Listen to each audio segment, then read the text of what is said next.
Good morning and welcome to the fourth meeting of the Rural Affairs and Islands Committee in 2026. Before we begin, can everyone ensure that their electronic devices are switched to silent? Our first item on the agenda this morning is consideration of whether to take item 6 in private. Are we all agreed? We are agreed. Our second item on the agenda today is an evidence session on the Scottish Government's draft climate change plan. And I welcome to the meeting Marie Goujon, the Cabinet Secretary for Rural Affairs, Land Reform and Islands, and this morning she's joined by our officials, Brendan Callaghan, their Interim Chief Executive from the Forestry Scotland. We've got Tim Ellis, the Deputy Director for Future Environment, and John Kerr, the Head of Agricultural Policy. We've approximately 2 hours, or just short of 2 hours, on this item, so we've got quite a few questions to get through this morning. Edward Mountain will also be joining us later as a reporter for the NZEC committee, and I'll bring him in at the end of the session to ask some questions. So before I begin, can I ask the Cabinet Secretary if you'd like to give us a short opening statement? Thanks very much, Convener, and thank you to the committee for having me along to speak to the climate change plan today. Now, of course, the way that we use our land is absolutely central to tackling climate change, and it also matters deeply to our economy, our communities, as well as to the natural environment more broadly.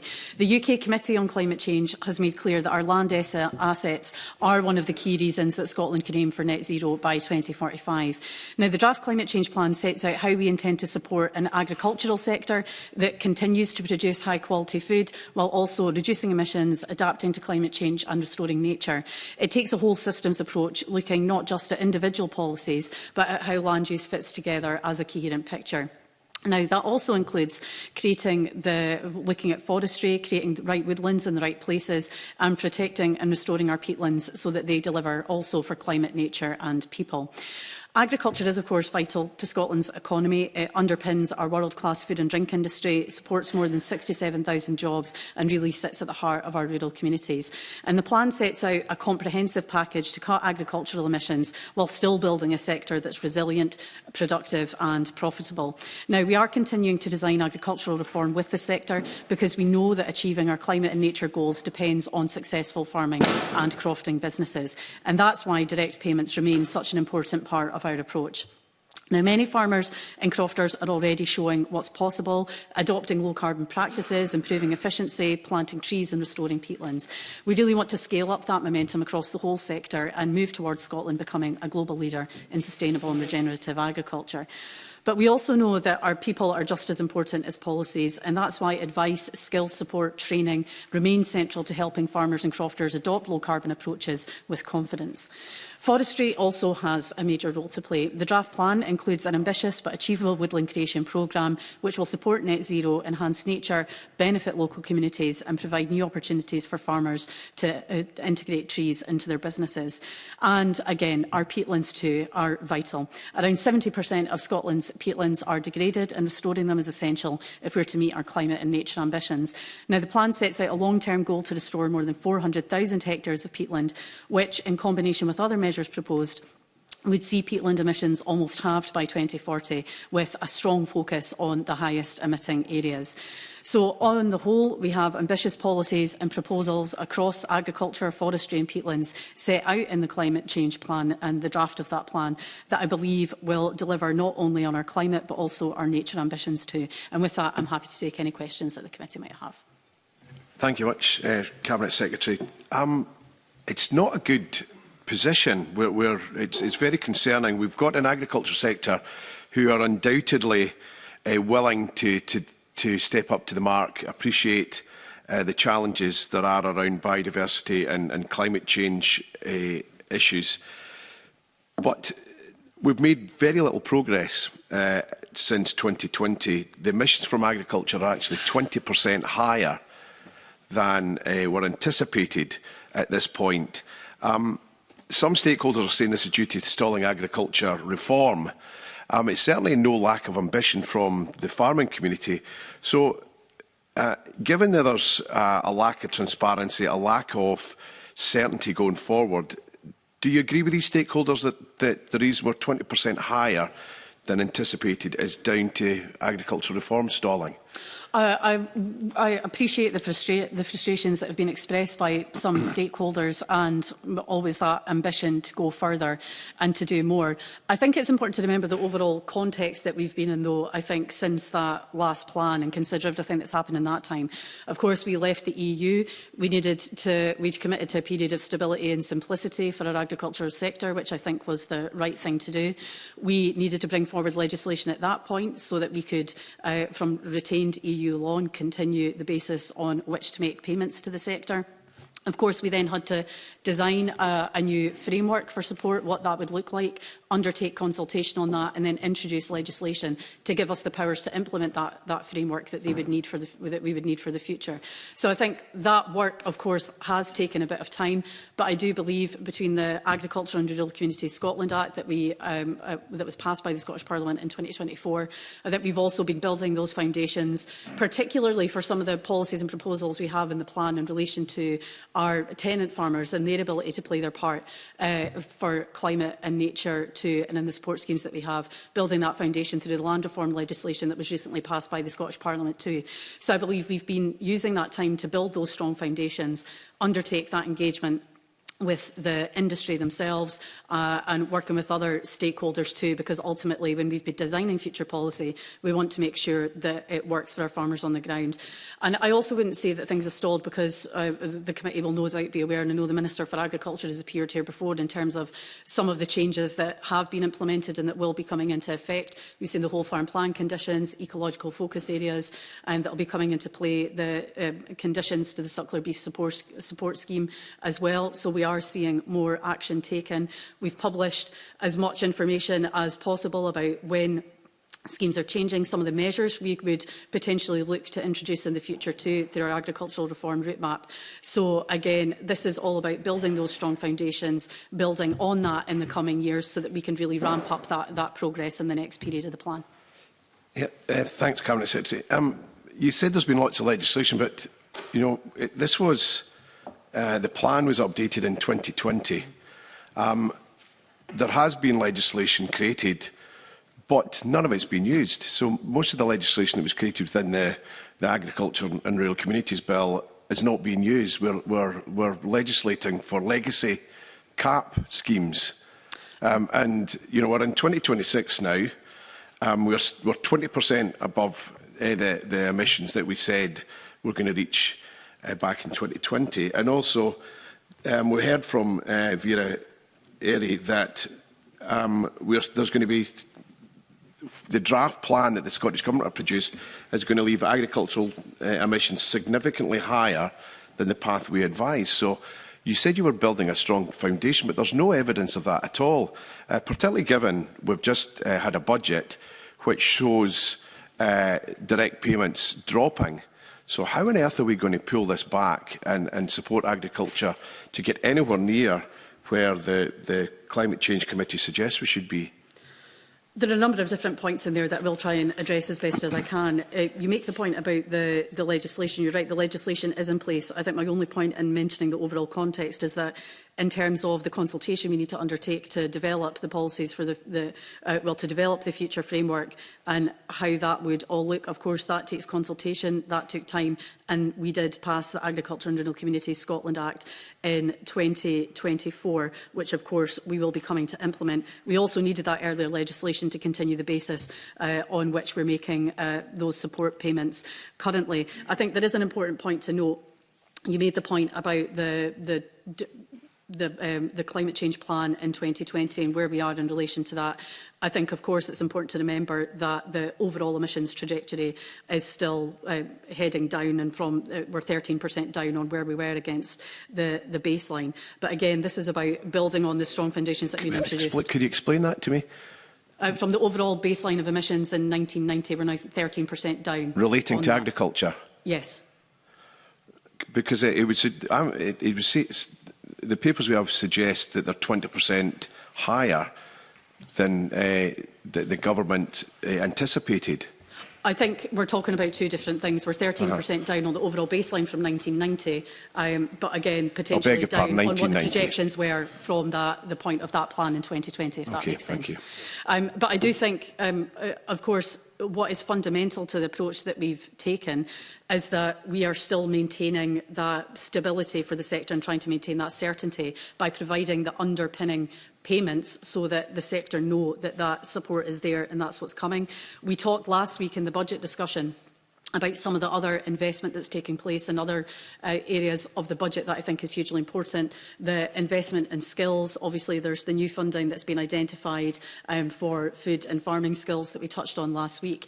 It's important that we continue to invest in that, and of course, as we've set out, I think it's in the plan as well as in our route map, we're intending to deliver the new agricultural knowledge and innovation system from 2027, which is about that CPD. It's about building on the skills and advice that we have available, because I think being able to invest in that and really build, again, just building on those foundations is going to be really helpful to the sector in terms of driving forward our goal to become a global leader in sustainable and regenerative agriculture. Thank you. I still don't think we're quite getting to the crux of the question. That is why agriculture is 20% higher than anticipated. And you know, we had SEOS in a few weeks ago to say it could be because ministers don't want to deviate away too far away from the voice of industry, and it tends not to do so. If you stay too tight and too close, you end up with only what the industry is able to publicly say that it is willing to do. Is there an issue there, or what is the reason between government's ambition and the reality that we see currently? I just wouldn't agree with that statement. I mean, what's critical to me in my role, and I think what we've been clear in our position the whole way through this, is that ultimately we want to deliver a new future framework of support that works with our farmers and crofters, that we know is deliverable. And it's also, I recognise some of the criticisms that we've received about the pace and scale of change, but I think we've also got to balance that with the fact that we need to ensure that people are taken along with us on that journey. I wouldn't agree with that comment about being too close to industry. Of course, I engage with the farming sector as much as I do with environmental organisations as well. Again, I know that there has been criticism about the scale of change, but of course we have to balance about the pace at which people can move. We want to make sure that we are making progress and we're taking people along with us on that journey, and that we're continuing to support the sector to have productive and resilient businesses. And that's really the approach that we've taken. And I think that's been seen through, I think, it's not as if we are standing still. I mean, I listed in one of my earlier responses just some of the changes that we have implemented and that will be coming into play over the course of the coming years too. So again, we are making progress, but of course the next few years are going to be vital in terms of building that momentum as we then look to later years of the plan. Okay, thank you. Ariane Burgess. Thanks, Convener. Just before I ask my main question, I wanted to get a sense, or I want to understand what climate modelling we're actually basing the climate plan on. What's the data? What's the yeah? Do you mean in terms of some of the policies and the proposals that we have set out? In terms of the very big picture of everything, is it Met Office data? What I'm concerned about is that we built this plan, government's built this plan, and are we doing it based on the most up-to-date climate modelling? Because what I'm aware of is that modelling projections have changed, things have sped up. There's some things in the mix.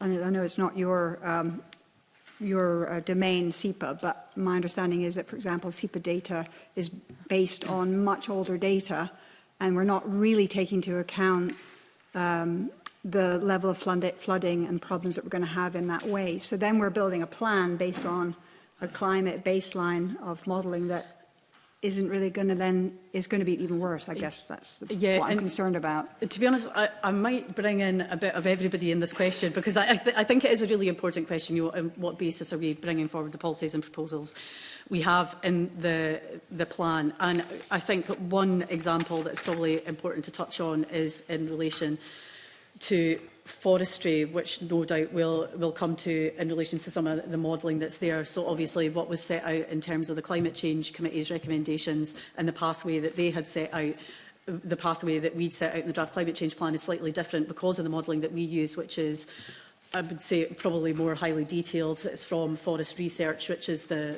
UK body, which looks at that. So the CCC, as an example, were reliant on external analysis, which I believe wasn't as detailed as the analysis that we were using. So I think that's one example where what we have done, I would say, is using the best and the data that is most relevant in a Scottish context as well. But again, I'll turn to Brendan, who can maybe say a bit more about that, and then Tim and John from their perspectives about the data and modelling from that. Yeah, if it's helpful to explain. So the land use and land use change chapter modelling, so that includes forestry and peatland, it's actually carried out by Department of Energy, Security, Net Zero, so by the UK Government Department.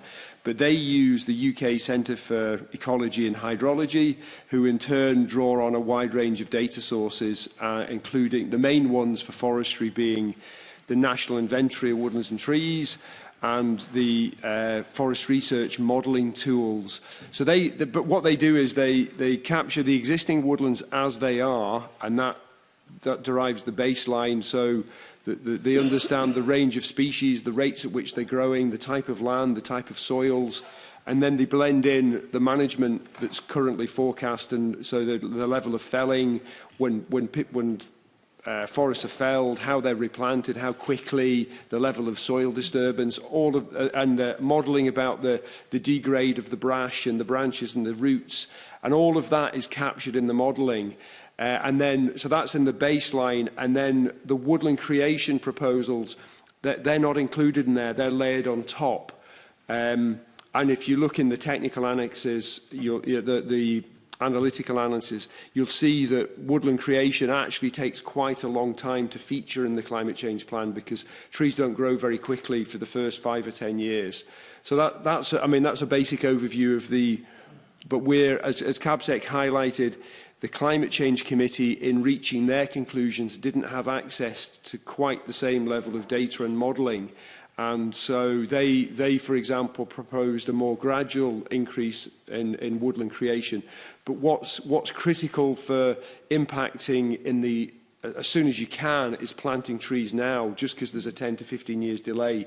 So the main difference between the climate change recommendation and the Scottish Government climate change plan, the draft, is earlier up front. So we're trying to get to the higher target quicker, but we're not going as high as the climate change plan committee suggested towards the end of the period. But bear in mind, it takes 10 to 15 years for the impact of any trees planted to feed through. We think that's the right thing to do, and it's very much reflected in the modelling that we had access to. Okay. I'm a bit concerned, Convener, that we've got a lot to get through, and I wonder maybe if we can... what I'm trying to get at, and that's very helpful, but I think, Brendan, what you're talking about is the kind of emissions from forestry and the sequestration of the trees. And what I'm trying to get at, so maybe you can write to the committee, is I'm trying to get at what is our fundamental climate modelling that we're basing all of it on. Right? So you've got to have a foundation of assumptions around the climate impacts that we're starting to realise that things are moving much faster. And we've developed a climate change plan that's looking at our carbon emissions and our sequestration, but have we based it on the right model in the first place? So that's what I'm looking for, and maybe I should just leave it there, and then you could write to committee. We concentrate on the agriculture and land use side of this. Okay. I think that's a question that the NZEC committee members may wish to ask. So. Okay, but we can send that information anyway if that's helpful. That would be super. Thank you very much. Okay, so my question is in the area of the voluntary uptake. So the plan assumes that 45% uptake of low carbon farming measures, it's going to be voluntary. But it also, in the draft plan, says that it's beyond an achievable level. So that's a bit concerning. We had witnesses on the 14th of January, particularly Dr. Vera Uri and Professor David Ray, who were explicit. They said that the subsidy-only voluntary approach is weak and financially unsustainable at scale. And they stressed the need for a credible policy threat. So, i.e., there needs to be some kind of stronger measures beyond the voluntary. So, I'm quite concerned. It was an area that I raised when they were here. I'm quite concerned that we are basing this transformation on this high level of voluntary uptake. So, what do we do if that voluntary uptake doesn't happen? What gives you confidence that we're going to still have the emissions come down? And what's the government's backup plan if these voluntary schemes don't deliver? One thing that I would say is that I think our focus is very much on delivering the policies and proposals that are set out in the plan, and I think that is quite rightly the focus. In terms of the 45% uptake figure that you've mentioned, and the uptake, the 45% uptake of measures by 2040, I would just want to emphasise that that is a figure that was based on robust research that had been commissioned through Climate Exchange and delivered by SRUC as being, yes, it is challenging, but it is through the research that we'd received there believed to be achievable. So again, that is the overall focus.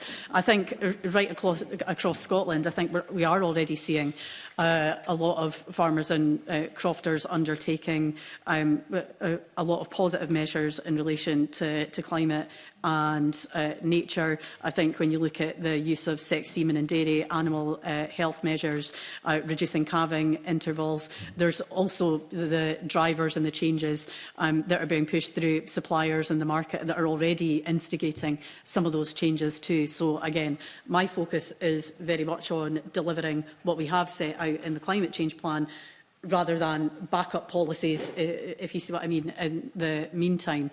But of course, I think it's also important to remember that we have to monitor, we have to provide updates and annual updates in terms of our progress in relation to targets. There will be another plan in 5 years' time. So we will have to, of course, look at this very closely to ensure that we are still continuing to deliver on the ambitions that we've set out in the draft plan. So do you have clear early warning signs within the plan and in thinking and the monitoring? Is there something in place that from 1 year to another, before you have to come back with a new plan, you're monitoring throughout those years? Do you have anything that's in your thinking that is, okay, that's a red flag, or that's a warning sign, we're not on track? Do you have that?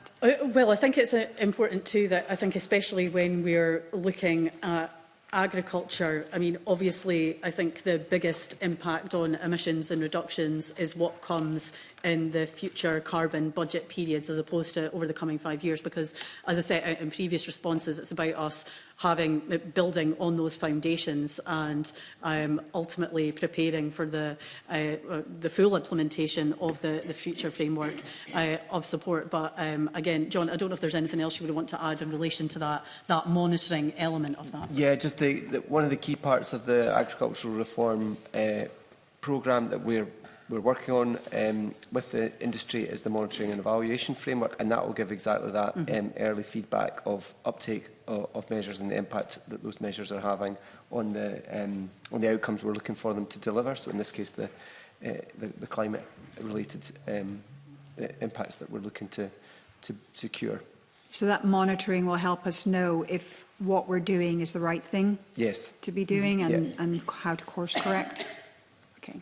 I mean, just I guess one more point is that I've noticed that this first phase of the plan takes us to 2030, which is a year before the next election, or potentially we could be in a similar, December 2030 with the end of a parliament. And I just think that's quite concerning for me, that we've kind of ended up setting something up where we know how it is, right? So you're wrapping up a parliament session when we actually need to be, here we are today with a very kind of compressed time to look at the plan and give it proper scrutiny. Unfortunately, we're in the cycles that we are in, I think, in relation to that. But again, I think we have to provide those annual updates anyway, and I think those provide the opportunity to assess progress against that. Okay. Thanks, Convener. Just, you mentioned a future framework. What's the timescales for Parliament or wider stakeholders actually seeing that framework? I suppose you could call it the Rural Support Plan. Oh, again, I outlined that to committee last week. I think the Minister for Agriculture and Connectivity had written to the committee to say that, unfortunately, it was going to be delayed because of the delayed budget process that we've been through. And I think I said at committee last week that we'd be looking to, again, once we've completed that process, to then look to publish the rural support plan after that. But roughly how long? Is it going to be before the election, after the election? Yes, it would be before the election. OK, thank you. Alistair Allen. Yes, just on the issue, looking specifically around voluntary approaches, is that where we're at? Yeah. Yes. Looking specifically at the issue around voluntary measures, can you say a bit more about the attitude the government takes around to voluntary approaches to getting to a 45% voluntary uptake, and particularly what that means for partnership working between government and farmers? Yes, I do think that approach is really important about us, as I say, providing that underpinning support for industry, but I think it's about incentivising the uptake of some of the other measures too. Again, I'd come back to some of the measures that we've introduced so far. I mean, there's all sorts of there are conditions that we have applied for people who are looking to receive support through the whole farm plan conditions, which again are going to ramp up in the coming years, and we would expect everyone to have all the relevant plans in place by, I think, 2028 in terms of what we've set out so far.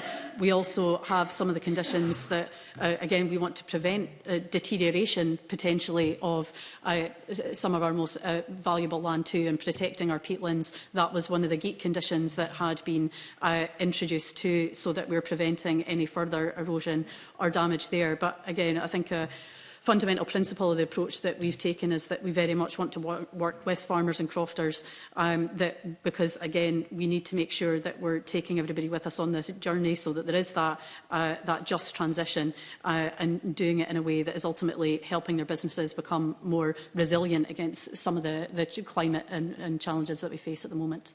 So you're clearly making a virtue of that partnership approach, but is there a backstop, if you like, if that is not sufficient? Are you looking at other measures, or would you encompass other measures or think about other measures if that approach didn't work? Again, I think we are very much focused on the measures that we're looking to introduce and the implementation of the four-tier framework, and I think through that, and ultimately, I think one of the bonuses of the new system that we would have compared to the obviously operating within the cap structure that we have at the moment is the flexibility between the different tiers. And I think what we can look to do within that future framework of support, should we feel that things need to change. But again, I would very much be working with the industry on this, and I think it comes back to the monitoring, to the evaluation that we'd be doing of the different measures that we've introduced so far to see how things are moving.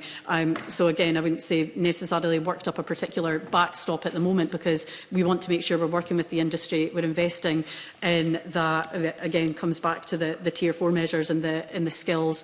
We're providing that upskilling, the training opportunities, and really making sure that the sector feels that they have every opportunity to take part in the support framework that we're building. And finally, Convener, we're living obviously in a world with new pressures in terms of trade deals that are being struck with other countries in a sort of post-Brexit environment. So how alive does government have to be to the pressures that exist on the industry when forming that kind of partnership? Oh, absolutely. And there's so much of that which is, of course, out with our control. But again, that's why I feel like the approach that we have taken has been the right one in providing some of that stability through, I think, many of the challenges we've faced in previous years. But I think also giving the sector that confidence that that underpinning support that we've committed to through the direct payments is still going to be there, and that we very much intend working with them going forward. Thank you. Just on the relying on 45% voluntary uptake, and we've touched on it, but if that's not achievable, one of our witnesses suggested there needed to be a credible policy threat, which would, in the long term, have an impact, for example, financially, and affect pricing policy. Are you considering in the future, if the 45% voluntary uptake doesn't we don't have that uptake, that there may be some form of taxing or emissions trading in the future? Again, my focus is really on ensuring that we do try and get that uptake as far as possible. And again, it's important to point out that we have based that figure, that 45% uptake by 2040, is based on research which set out that that was believed to be achievable. So I think it's right that our focus is ultimately on that. But also, most emission reductions for agriculture are backloaded to the end of the 2040 period. Is that because you recognise there is a risk that the 45% voluntary uptake might not be achievable? No, I think it's because it's believed that that would be achievable by that time. Again, that is looking into the future. And I think what we've already touched on today in terms of the monitoring that will take place before that, we'll also have other climate change plans set out within that period as well that will, of course, provide the updates in those time. But again, that's very much the focus, and it is believed to be achievable based on the research that's been commissioned. Thank you. Peter Swissop. Thank you. Good morning, Cabinet Secretary and officials. My questions are around the uptake of low-carbon measures. We heard a couple of weeks ago at the evidence session that there doesn't seem to be a clear idea of mitigation measures that would be implemented on farms and crofts to reduce emissions. So, one of the witnesses, SAOS, highlighted that what is missing is a list of mitigation measures. So I wonder if you could explain why there's not a list in the draft CCP of mitigation measures. Again, there are mitigation measures that had been identified through and published through Climate Exchange Commission research that had been done by SRUC. And I think in terms of being able to set out more information on that, I think that's what we could potentially look to do in the plan as well. I would say that what has been done in relation to those measures, though, that's essentially been the basis of a lot of the actions that we've either taken forward so far or that are already published. So we published a list of measures in 2023 that, again, were potentially going to be used as part of Tier 2 of the framework. That was published on the website. So, again, that's where some of the measures had emanated from. Some of those measures are also built into the work that we've been developing on the Code of Practice for Sustainable and Regenerative Agriculture, and we had published the first version of that in the summer last year as well. And then, of course, there are the measures that have been considered through the ecological focus areas and some of the changes that are being implemented this year and next that have been considered as part of that work too. So will there be a list available in the final CCP? Yes, again, I don't think there'd be any problem in relation to publishing those measures in the climate change plan. Yeah. Yeah, I mean, I think if people are sort of left in the dark, not knowing which direction they're going and how to start implementing them if they don't know what it is that's being sought. Mm-hmm. As I say, a lot of that information has been the foundation of the approach that we've developed so far and the information that we've published. But again, we can look to publish that in the final version of the plan. Rhoda Grant. Thank you, Convener. A lot of farmers and crofters tell us that when they audit their carbon emissions, the mitigation they take mean that they are net zero, but yet that doesn't seem to add together. And I wonder if the Scottish Government has done any more work about the mitigations that are already in place to take account of them when cutting farm and croft emissions. Sorry, I don't know if I quite understand the question in relation to the carbon audits. Sorry, if you wouldn't mind repeating that. Yeah, so people who carry out their own carbon audits are taking mitigation measures, not necessarily tree planting and cutting animal numbers or things like that, but maybe generating electricity, doing other things on their land. But that doesn't seem to be taken into account as part of their own carbon audits. And I wonder, given that that helps offset the carbon they emit, whether measures will be taken to take account of all of that so that different organisations who are in reality net zero are recognised as such? Yeah, I absolutely appreciate your point. I think I'll turn to John for some of the specifics in relation to the carbon audit process itself and how some of that is recognised. But I think there is the wider issue that, of course, some of the work that's undertaken in agriculture, whether that's tree planting, it falls to another envelope in the inventory. So I think when you're looking at it from that perspective, it's like as if the sector doesn't get the proper recognition for some of the actions that is undertaken. But unfortunately, I think how that is reported is largely out with our control. But I'll turn to John, who'll be able to give a bit more on the specifics in relation to the carbon audit. Yeah, thanks, Cabinet Secretary. So you're right that there are businesses that have multiple things going on in their land holding. So you'll have agricultural activity, you might have tree planting, and as you say, there might be renewable energy production. And so the carbon audits for the agricultural part of the business are designed to look at that part of the enterprise.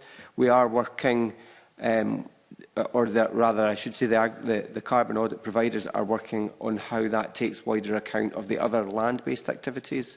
So any sequestration or peatland restoration, we can build these things into the tools. But I think what's important in the question is that we recognise that farmers and crofters can use their land to deliver across all of the, or multiple parts of the climate change inventory. We, as a government, are bound to report those emissions where they sit in the inventory. So the agricultural part of that will always be counted in the agricultural bit of the emissions returns that we have to make. That's just, we're all bound by that. But we equally recognise that that action that farmers and crofters take to plant trees or to generate energy are really important. We can't deliver the climate change plan without those efforts. And so the thing for us to do, and I think we are trying to do that, is recognise that action, even though the inventory counts it in a way that's a little bit awkward for us to get that across to farmers. So I guess I wonder if there will be unintended consequences then, because we look at reduction on animal numbers, for example, but those are some of the things that agriculture is being asked to do. But that's going to cut down food production. And while the whole of the company is not emitting is net zero, we are going to lose out on food production and possibly end up importing food that is more carbon heavy than what we are producing at home. Again, we would want to avoid that, and I think that's largely what we've tried to do and get that balanced approach with what we've set out in the pathway, because, of course, we didn't take all the Climate Change Committee's advice in relation to the policies. And again, this isn't just we have a broader challenge across the economy and across society in terms of meeting some of the overall carbon budget levels, which is, again, why the bulk of that, and we're expected to see a lot of that fall, is later in the period. I know that Rhoda Grant just touched on the expectation that there would be a reduction in livestock, but again, our focus is on reducing the emissions intensity of our livestock sector, because we recognise how important the sector is to food production, but also it's so well suited for the landscapes that we have in Scotland as well. A vital part of the agricultural industry, our wider economy, which is why we want to continue to support the sector. Okay, thank you. Evelyn Tweed. Good morning, Cabinet Secretary and officials. Thanks for your answers so far. Some witnesses have had concerns that the agricultural reform programme just doesn't go far enough. How will the Rural Support Plan offer practical actions to the sector? Again, as I hope I was able to outline to the committee in last week's session also, is that the Rural Support Plan is largely, we'd published the initial outline of what that would look like. We have the statutory obligations that are set out in the legislation as to what the plan must contain. But ultimately, it's about delivering on and setting out in a single coherent place the vision for agriculture that we've previously set out, building on the agricultural agricultural reform route map, which we published as well, and bringing all that information together in the one place. And again, as I said earlier in the session, I recognise some of the criticisms that have been made. We have and we are still implementing changes, but of course it's very important that we work with our farmers and crofters as we look to implement the framework in future. So do you think there's going to be more practical actions as you move forward? Again, we've set out over the course of the next few years what any potential changes are going to be. We had the EFA, the changes that are being introduced through that. There's the changes through the suckler beef support scheme, the whole farm plan conditions as well, which I've talked about. We would expect everybody to have those audits in place by 2028. So again, these are the measures that we've set out that people will be aware are coming down the track. So again, the rural support plan as a whole is about, again, pulling together that information so it's all in that single place. But again, it builds on information which has already, to a large extent, been published. Thank you. Emma Harper. Thanks, Convener. Good morning, Cabinet Secretary and officials. Thanks for being here this morning. I've got a couple of questions about issues around the draft climate change plan. It proposes technological improvements, including alternatively fuelled machinery, alternative fertilisers, feed additives and smart sheds. And I led a debate in January about anaerobic digestion. It's not just about managing waste food, it's also about managing slurry, and there's carbon capture as well. There's a farm at Crocketford that's doing CO2 capture, but also producing biogas. So I'm interested in all of that kind of technological stuff as well. And there's work that Dairy Nexus are doing at Barney campus at Parkgate. So there's loads of stuff going on in technological innovation. So I'm interested to hear about, in your modelling, how much do you expect emissions reduction would take place by implementing some of the technologies like smart sheds and all that other items that I've listed? Absolutely. I think it's actually really exciting in that space at the moment, actually, in terms of all the innovation, research and work that's taking place. And obviously, in terms of what we set out in the policies and proposals, some proposals are exactly that for a reason, because they are a bit less well defined, and we're still waiting on developments in some of those areas before we can put anything more concrete in relation to that. But I think that again, in terms of some of the proposals that we've set out within the climate change plan, now we talked about some of the measures and the expected uptake from some of that, but I think from the modelling that we have so far, we have a policy in the plan in relation to reducing emissions from non-road mobile machinery. Again, we would be expecting, and I think the modelling is built on, that we, by 2040, about 50% of all new non-road mobile machinery would be alternatively fuelled by 2040. The smart shed technology as well, and I think some of the modelling that's been done on that is assuming that there could be about 100 smart sheds in place by 2040 as well. But again, a lot of these areas are continuing to develop, and of course I think things can change and probably will change quite rapidly over the course of a 15-year period. So we would be continuing to monitor and provide updates as we progress through that.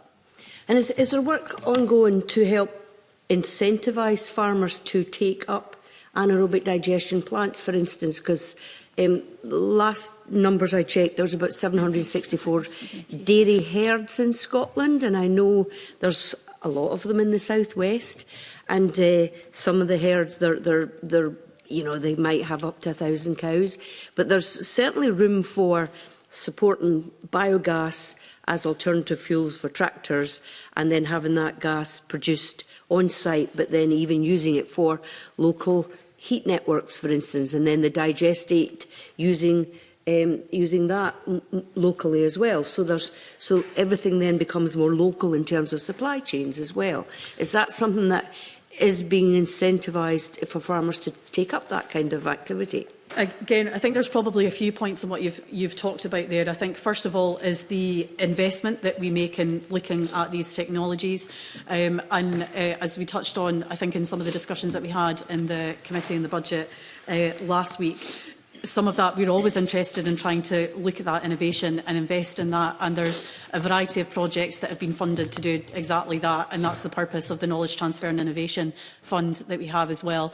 That also funds the Monitor Farm Network, which I think has been so helpful in that peer-to-peer learning exchange and looking what's happening elsewhere.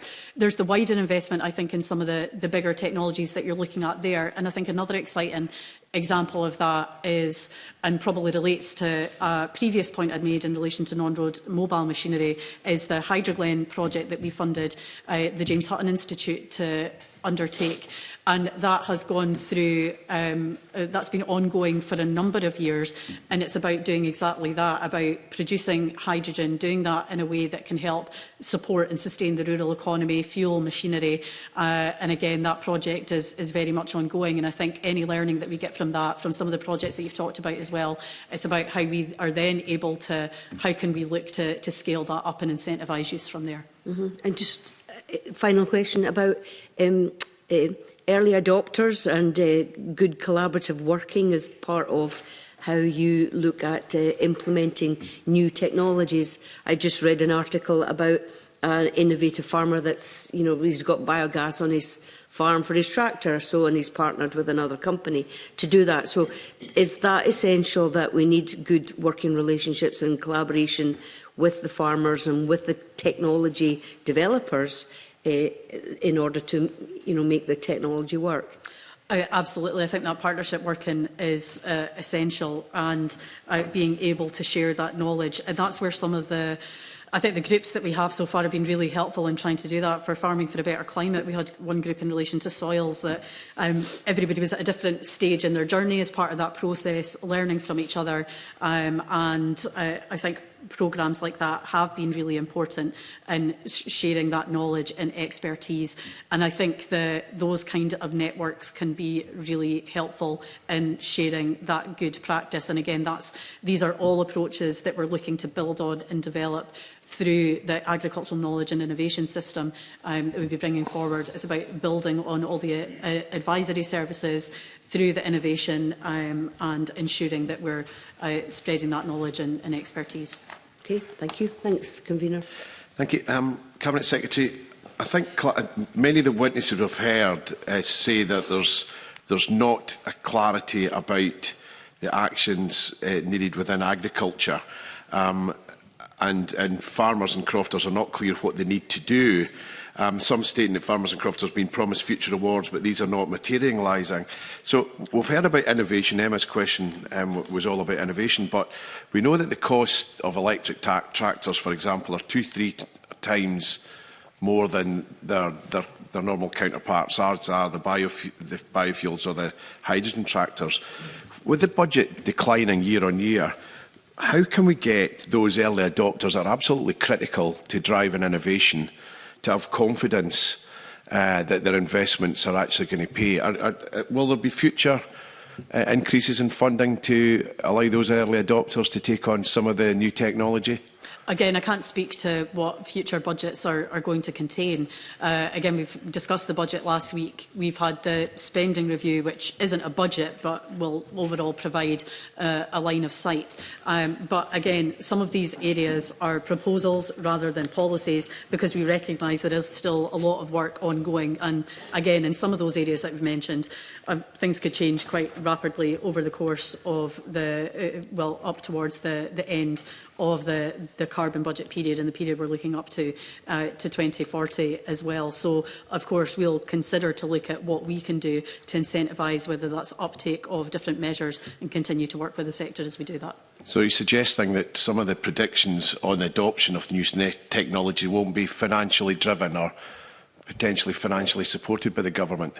I don't think I have said that. I mean, again, what we're trying to do is make sure that in some of these areas, again, they could form part of support in the future. It depends what we would want to make sure that we're looking to incentivise uptake of various technologies. But again, in terms of what we've published and the overall direction that we've set out, I think it's really important we've set that clarity about the stability and the maintenance of the direct payments. We've published the list of measures and again we've published more information as to measures in the Code of Practice of Sustainable and Regenerative Agriculture as well, again to try and provide more of that information. But John, I don't know if there's more you want to add there. No.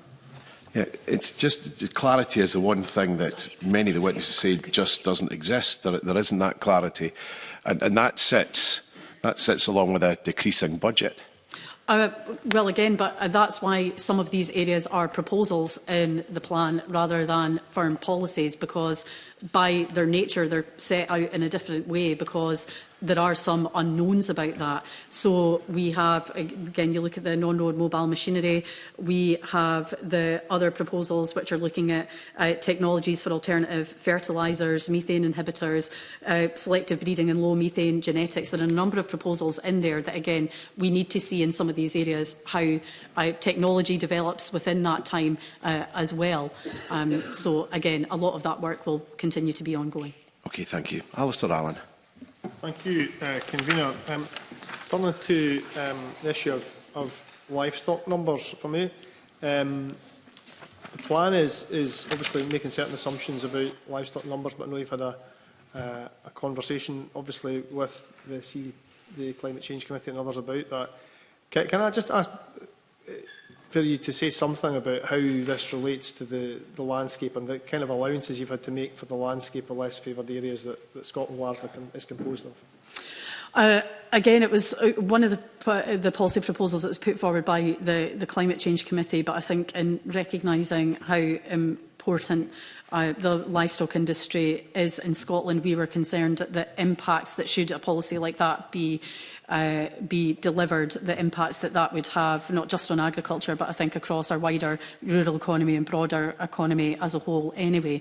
So, of course, that means then that we've had to look at, right, if we're meeting these carbon budgets, looking more broadly across the piece.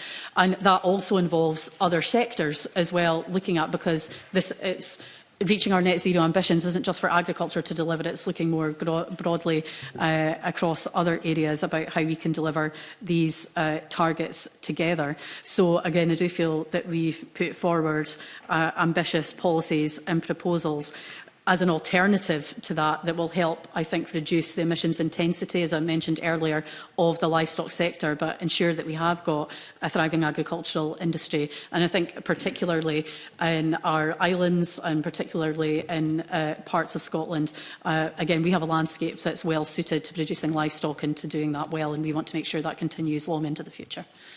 Thank you. And one thing that I know this committee has returned to again and again, and we've probably spoken to you about it, but is about the issue of offsetting. And what is the government doing to make sure that we're not simply replacing in the future meeting our appetite for eating meat in Scotland with meat produced in Scotland with meat produced somewhere that may have poorer animal welfare and environmental standards? Absolutely. I think that's something that we're very conscious of and we do absolutely want to avoid.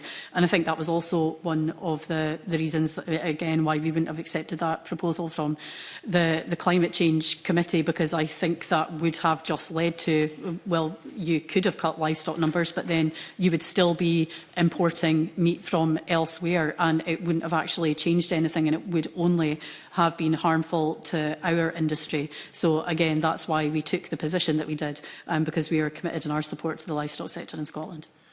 And finally, one thing that we've, again, I think, raised as a committee in the past is, and I don't know whether it was relevant to the consideration you've just mentioned or not, but is the danger that in many parts of the country, agricultural activity can slump to a point where it's no longer sustainable at a community level or sustainable in terms of a local economy. So can I ask what part of the consideration was that, and also were you giving any consideration to alternatives for less favoured areas in terms of things that would have to change in the future? Again, the alternatives are broadly what we've set out in the policy package in terms of how we believe that we can still reduce emissions but do it in a way that works for rural Scotland and also for our agricultural sector more broadly, because I think we have to remember we're not developing these policies in isolation. I think you touched on a really important point in your previous question about trade. A lot of that is out with our control, and we've been signed up to trade agreements where we're expecting to see a higher influx of meat products into the country that we then can't control. The wider impact across rural Scotland is, of course, a key consideration in all of that too, because it's not just about the farmers on the ground, it's also about the wider supply chain, about our marts, our auctions, our abattoirs. All of that is so critical in terms of importance, again, not just for rural Scotland, but for our economy as a whole. So it's all of these considerations that factor into the policy positions that we've taken. And as I say, why we have set out what we believe to be ambitious, but also to be achievable on the path to 2040 in a way that is not going to be as damaging as what those cuts and what those initial policy proposals we believe would have been should that have been accepted. Thank you, Convener. Tim Eagle. Thank you, and good morning, Cabinet Secretary. I've just got a couple of quick questions, if that's all right, but it might be just going over. And to some extent, you've said a lot of very positive words this morning, but actually, and one of the things you've said repeatedly is, I recognise the criticism, and I think that was in variation to several of the questions where a lot of the stakeholders have been quite critical. And I go back to March when we had QMS and NFUS in front of us, even a couple of weeks ago when we had the stakeholders in front of us around the CCP. Isn't that the problem, though, that it's all a lot of words, but actually the delivery on the ground has actually been quite poor to this point of view, including the fact that we still haven't seen that rural support plan? Again, I would disagree with that, as much as I recognise the concerns that have been expressed by others, because I think it comes back to we've had to make sure that we have those fundamental building blocks in place on which to deliver and make the changes that we've set out and to deliver the new framework that we want to achieve too. So, again, I appreciate the frustration that exists. I appreciate that others would want to see us go further and go faster. We committed to that process of developing our policies with farmers and crofters, and that has, in and of itself, that has taken naturally more time. But we want to make sure that when the new framework is delivered, ultimately it works. And I think ultimately it delivers all the outcomes that we want to see for climate, for nature, for food production, but also making sure that we have thriving rural communities at the heart of that as well. I get that, but I mean, if we go back to Jim Walker's report years ago on sort of a sustainable beef industry or calves, and even the EEC scheme and what's happened with that over the years and the amount of money we've put in that, and my understanding from the latest data I can get is that the drop-off of that has been massive, partly because you took away a lot of the capital grants, so people just haven't done it. Then you look at something like EFAs. I mean, I'm just using practical examples here. There was a whole raft of measures we were expecting in that, and all of that has been cut back to just 4 new options. So fundamentally, actually, delivery has been quite poor, is it not? Because you say it's taken a long time. I mean, we're, what, 10 years or so on from really starting the discussion of this, and we still haven't seen, we've still not got the rural support plan, we still don't know what's coming around the corner. And actually, I wonder if we're seeing farmers drop off. And I guess the other point I was going to make on that is, to some extent, I think what I hear from the community is the working arm of the department are so busy concentrating on paperwork that they're not actually concentrating on the difference that's happening on the ground. Do you think there's some truth in that? You've mentioned quite a lot of areas there that I will try and touch on as best I can. In terms of farmers dropping off, I mean, one of the key things that we're wanting to focus on is actually, we have seen that happen in other parts of the UK, and we want to avoid that at all costs. We don't want to rapidly change systems to see direct payments drop off, because we see people fall out of support schemes then. And we want to avoid that as much as possible, because we want to retain businesses within the support structures that we have, and again work with the industry to facilitate some of those changes. Now, you touched on some of the measures that we published years ago in saying that ambition has dropped. It hasn't. That is still the ambition, to be able to deliver more of those measures in Tier 2 of the framework, which would provide ultimately farming and crofting businesses with the flexibility and the choice to take measures and to use measures that are going to work for their business on the ground, because obviously recognising that everyone's farm is different across Scotland, and it's right that we provide that flexibility and that choice. But again, we've had to go through these various processes to get to this point. That has involved introducing new legislation, so we have the powers to do it. We're also constructing and building the new systems to deliver all the flexibilities that we need for the future.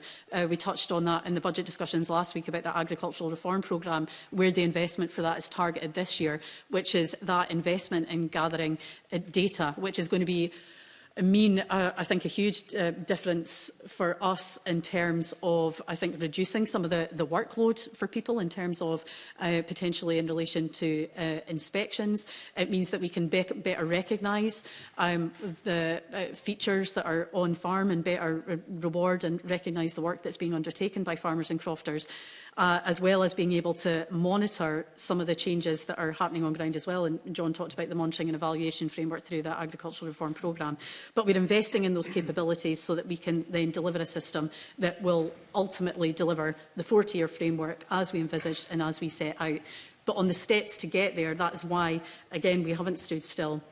We have introduced these other changes, these other conditions to support, as well as trying to provide more data directly through the likes of My Herd Stats as well to livestock keepers, as an example, so that farmers and crofters are equipped to take the best decisions that are going to have that impact on farms. So I don't think it's fair to say that we've sat still and things haven't moved. We do still have that overarching ambition. We're building the capabilities to enable us to get there, but we did need some of these foundational building blocks at the start too. Okay.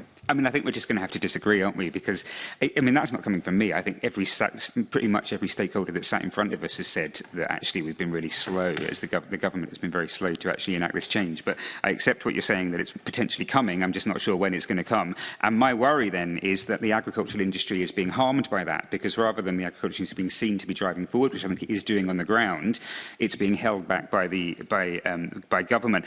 Can I ask, just if I can, Convener, just very quickly, I wanted to be very clear in my head. There was a question earlier on which John answered around emissions breakdown. So when we look at the carbon audits and stuff, and agriculture not being seen in its broad scope, can I just double check then that the industry isn't penalised for that? Because actually, if you took in that broad figure, it might look far better than it does because of the way it's broken down in paperwork. Am I understanding that correctly? So I think that our intention is definitely to recognise the effort that farmers and crofters are taking, whether that is in the agricultural part of the inventory or whether it's in the LULUCF or even in, somebody mentioned, renewable energy. And I think that our overall policy, as the Cabinet Secretary has pointed out, is to support active farming businesses, but we want to help them to do those other things too. Yeah. I think sometimes, not by us, but in the media, sometimes farmers do feel penalised that their agricultural emissions are judged in the absence of looking at the good things that they're doing. We're trying very hard to be a counter to that narrative, including in demonstrating the things that farmers and crofters are doing with their land. But some of that criticism is felt by the sector, but I don't think that it's coming from policies that we're in control of, or even the way that's portrayed by others. Okay. So I think I recognise the criticism, but I don't recognise that as coming from our policies. And certainly, we've sought to have a very balanced policy in terms of how agriculture fits into the overall climate change plan. Yeah, I get that. I guess I was just trying to be sure. It's maybe I completely misunderstood, but I guess somebody mentioned a dairy example. I think that might have been him. But you might have a dairy farmer that says, well, actually, there's not much I can do. So I've got a lot of cows, I'm milking, but actually I've filled all my sheds with solar panels and I have worked quite hard on planting some trees. But actually, if that's not being considered in the way statistics are delivered, it might look like agriculture is not. Does that make sense? But actually, what you're saying is you are trying to pull all that together to show that agriculture is doing quite a lot, even if it's not purely based on livestock numbers or... Yeah, absolutely. But it is just really difficult, and again, through no fault of our own, and it's not something that's within our power to fix in terms of how it's categorised in the inventory overall. Yes. Yeah. Okay, fine. I'm a bit concerned that, comments from Mr Kerr there, that the government feel they've got any place to defend agriculture. The government's job is to ensure we have sustainable food production, food security, but also deliver on their commitments when it comes to the climate change plan. And I know you disagree, Cabinet Secretary, but universally, right across the sector, whether that's NGOs, whether it's small farmers, whether it's big farmers, whether it's NFUS, whether it's SOS, there's universal condemnation of the lack of clarity on future agriculture policy. You know, we've even got Johnny Hall saying in the back of the Rural Communities Bill, 2 years late, it's pretty bland, it lacks obvious detail which farmers and crofters need now if they're to plan for and implement change. There is real concerns within the Agriculture Department and Agriculture, and the Cabinet Secretary seems to be the only one that disagrees with that. Again, there's a few points in there, and I think, to be fair to John, I think what he was saying and what we have been saying is that, again, this, I think it's touching on the perceptions that Tim Eagle talked about there. We are saying that agriculture is very much part of the solution to the issues that we face in terms of climate and nature. And again, it's about giving that recognition through our policies and better recognising the role that agriculture plays, as well as delivering on all these ambitions. So again, I am saying that we have set out an approach. You've set out criticism there in relation to the ARC Act that was passed in 2024. Again, that would never have contained the detail. And we went through multiple discussions about that through the scrutiny of that bill and then Act at the time, because it was about having the powers to deliver a future framework of support, during which time we would develop the detail with the industry. And again, a lot of that published information about the overall direction and where we are going is there. It's in the list of measures. It's in the route map that we've talked about. It's in the code of practice. The initial version of that we've published, and we're set to publish the final version of that, again, once the Rural Support Plan has been published too. Amongst all of that, providing the stability through direct payments, outlining our commitment to supporting our livestock sector, whether that's through voluntary coupled support too, because we recognise how important that certainty is. So again, I can only reiterate what I've said earlier today. I appreciate criticisms about the scale and pace of change, but again, that's why it's because we want to work with the sector. We want to make sure that we're implementing policies that work and will deliver on our ambitions for the future, which of course we can then look to scale up in the years ahead and as we've set out in the draft climate change plan. Okay, Emma Harper. Thanks, Convener. So, quick supplementary on the back of what Alistair Allen's questions were about trade and things that we can control. And Dr. Stuart Gillespie has written a book called Food Fight, and he talks a lot about emissions and ultra-high processed foods and ultra-processed foods.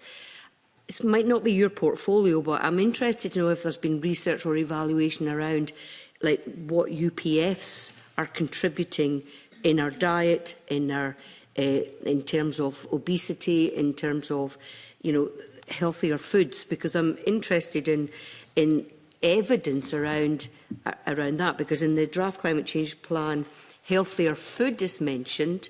So I'm thinking about healthier food in terms of what does that mean? Does it mean food that's been flown thousands of miles, or palm oil that's destroying the biodiversity in Indonesia, or that kind of thing? It might not be your portfolio, but is that something that's considered when we're proposing the climate change plan?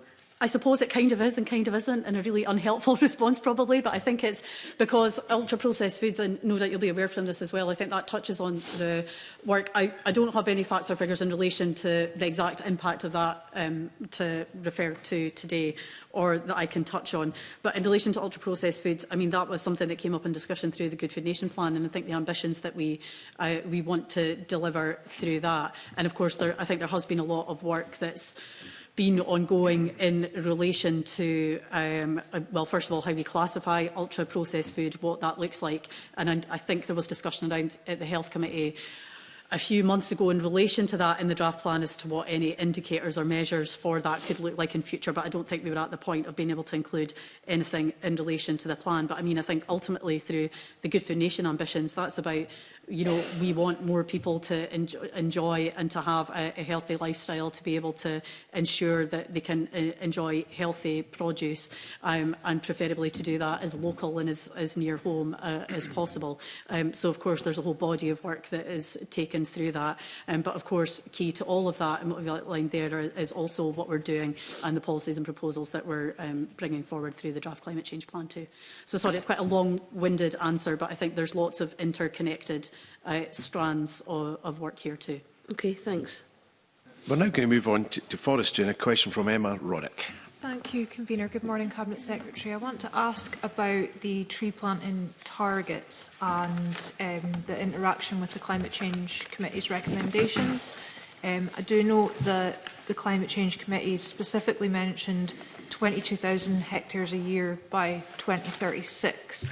It seems from what is in the climate change plan that the government's taking a different approach, and I wondered if you could speak to that and how that approach will still meet the overall targets for planting. Absolutely. I touched a bit on that earlier, and I'll probably bring Brendan in a moment as well. But again, we've set out a different pathway to the Climate Change Committee, ultimately because the policies and the pathway that they had set out was based on different modelling, which, again, we had access to different modelling through forest research, which is why we set out the trajectory that we had as well. But again, I'll pass to Brendan, who can give a bit more information on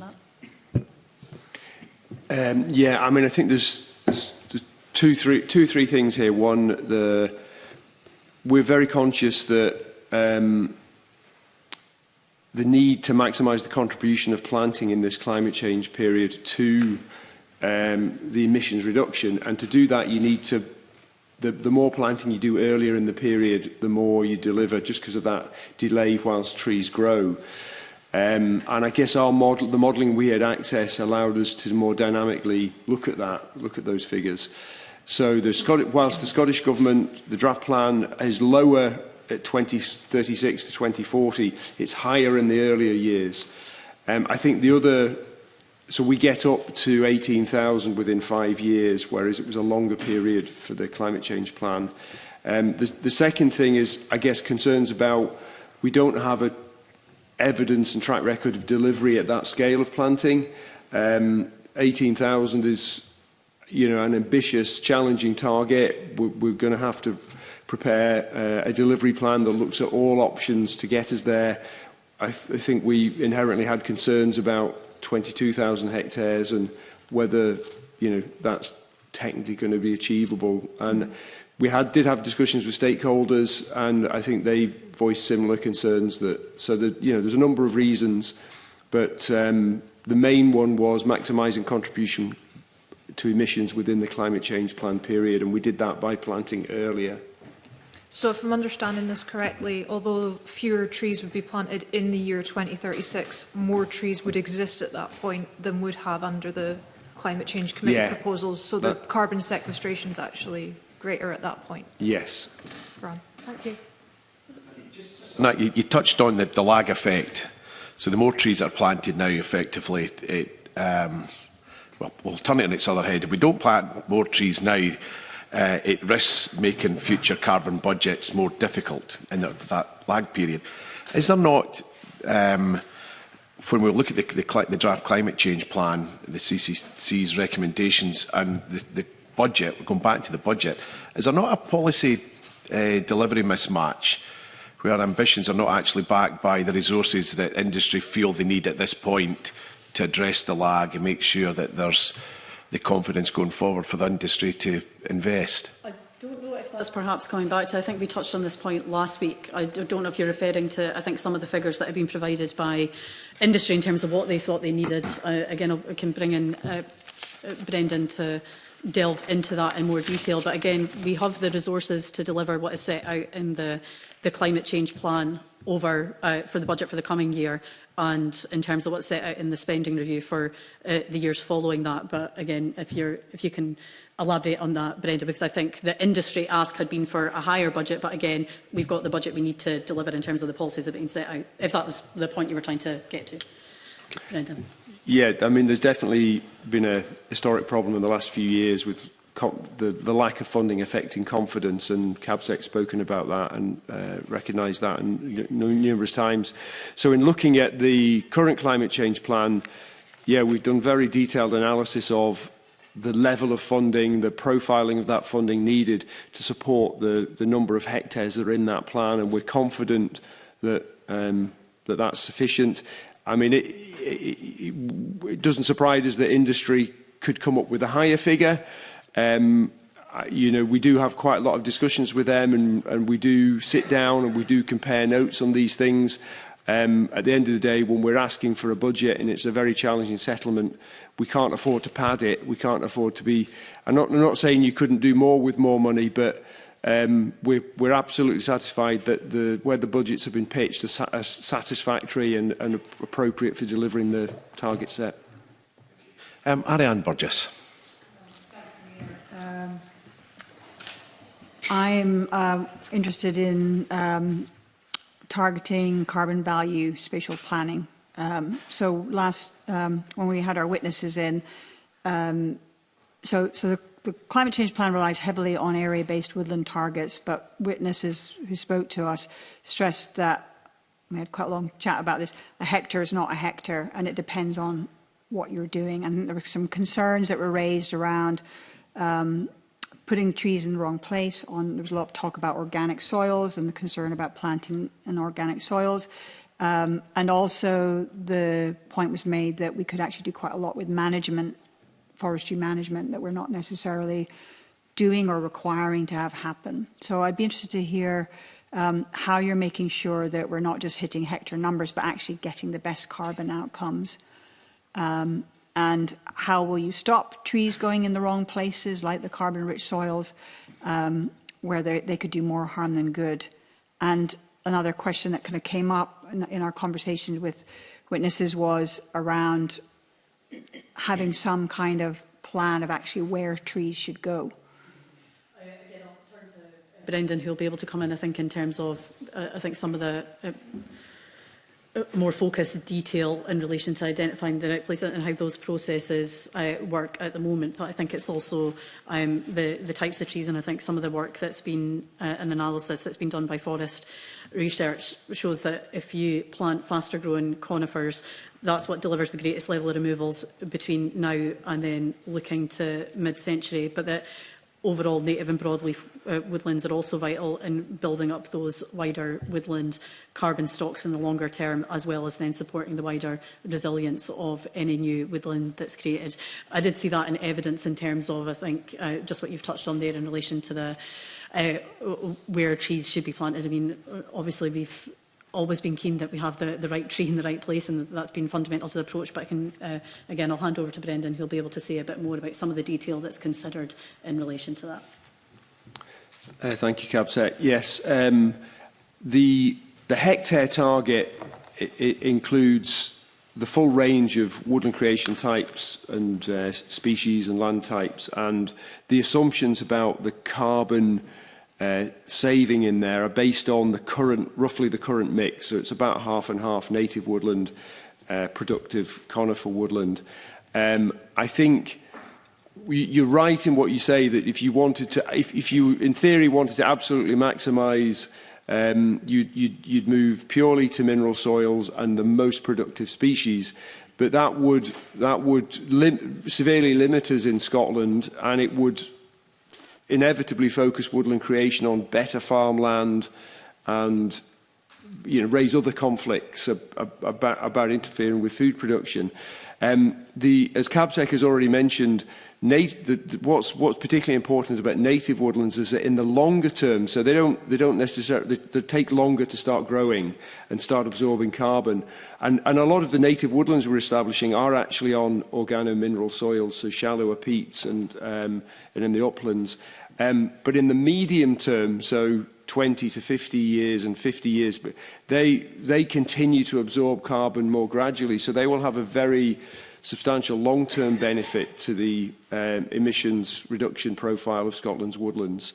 In terms of the spatial element, so I mean, analysis has been done through going back to the Woodland Expansion Advisory Group, looking at the potential and the scope for woodland creation. So and that's been repeated by Climate Change Exchange and others. And so we're very confident in there's roughly 1.5 to 2 million hectares of Scotland's land that's excluding prime agricultural land and excluding designated sites and land not suitable for tree planting, that's suitable, that potentially available for tree planting. But when you start to look in more detail at that, you find lots of other constraints appear. And so an element of that has been done through the local authority forest and woodland strategies. So most local authorities have got them in place, and a number, including the two in the south, in Dumfries and Galloway Borders, are starting the process of renewing them. And that's a sort of non-statutory planning type document, allows identification of the suitability of in a broad classification. And regional land use partnerships, and some of them have started to look at, can you go further than that? Can you go into more detail on that? Now, that's where it gets quite challenging, because to do that, you sometimes need the environmental surveys on the actual site. And if somebody takes a decision about one part of a valley, does that affect the suitability of the other, the cumulative effect? So it is being explored whether you could go through the regional land use partnerships to identify spatially where you want your forestry to be created, where it delivers the most benefits. But in practice, you will hit barriers there, and there's an argument that you're always going to need to deal with that on a case-by-case basis through the assessment of environmental impacts and the look at what is on that site and what's happened in that locality recently. So we are exploring it, but it may not necessarily be the solution. And the final sort of challenge when you're looking at this is that we have to work in partnership with landowners. And they've got to be open and willing to do that. And sometimes landowners don't necessarily appreciate a sort of top-down approach that says, their land is or isn't suitable for tree planting. And that can actually get quite difficult if you try and have those discussions at a detailed level rather than a regional level. So at the moment, we rely on the case-by-case basis, but we're quite open to regional planning approaches to identify strategically where woodland creation would fit. Okay, thanks for that kind of broader picture. So you said at the beginning that in an ideal scenario, I'm paraphrasing you, we could plant on mineral soils in the most productive areas, but that would limit us. And then it would also push us onto farmland, which I'm more interested in the limiting us. In what way would we be limited? Is it just that we would end up on farmland? Well, a very high proportion of the area, that sort of 1.5 to 2 million hectares that's theoretically suitable for tree planting in Scotland has an element of organic soils on it. Not deep peats, because deep peats deeper than 50 centimetres have been excluded from that. But they may have 10, 20, 30 centimetre. And so a lot of Scotland is in that territory. If you removed it, you'd really be almost down to a semi-improved or improved agricultural land. Other than pockets of, if you looked at an upland landscape, there's almost nowhere other than the very east of Scotland where there'd be purely mineral soils in the upland. They will all have an element. So that the way we deal with that is on a case-by-case basis with peat surveys and soil surveys, an assessment of the suitability and the value of the habitats that are there at present and protecting them. Okay. Just on the one of the things that came up from, I think it was the Scottish Agroecology Partnership, I think that's what it's called, SAP, they pointed out that there aren't really opportunities for things like hedgerow planting in the forestry farming space. I mean, is that something you're looking into? And also, I remember being at the Royal Highland Show with Woodland Trust and others presenting this whole idea of trees on farm and that direction of travel. Are we optimising that, given that farmland does have that opportunity? Certainly, I've been to a monitor farm near Granton-on-Spey where the farmer's got his cattle grazing through a wonderful, quite old birch wood. So it seems like maybe there needs to be some of us looking into that kind of thing. There's, I think, again, a number of different facets to that. So I'm sure the committee will be aware of the work that we have started in relation to LiDAR, which is meant to be, which will, I think, help capture a lot of that information.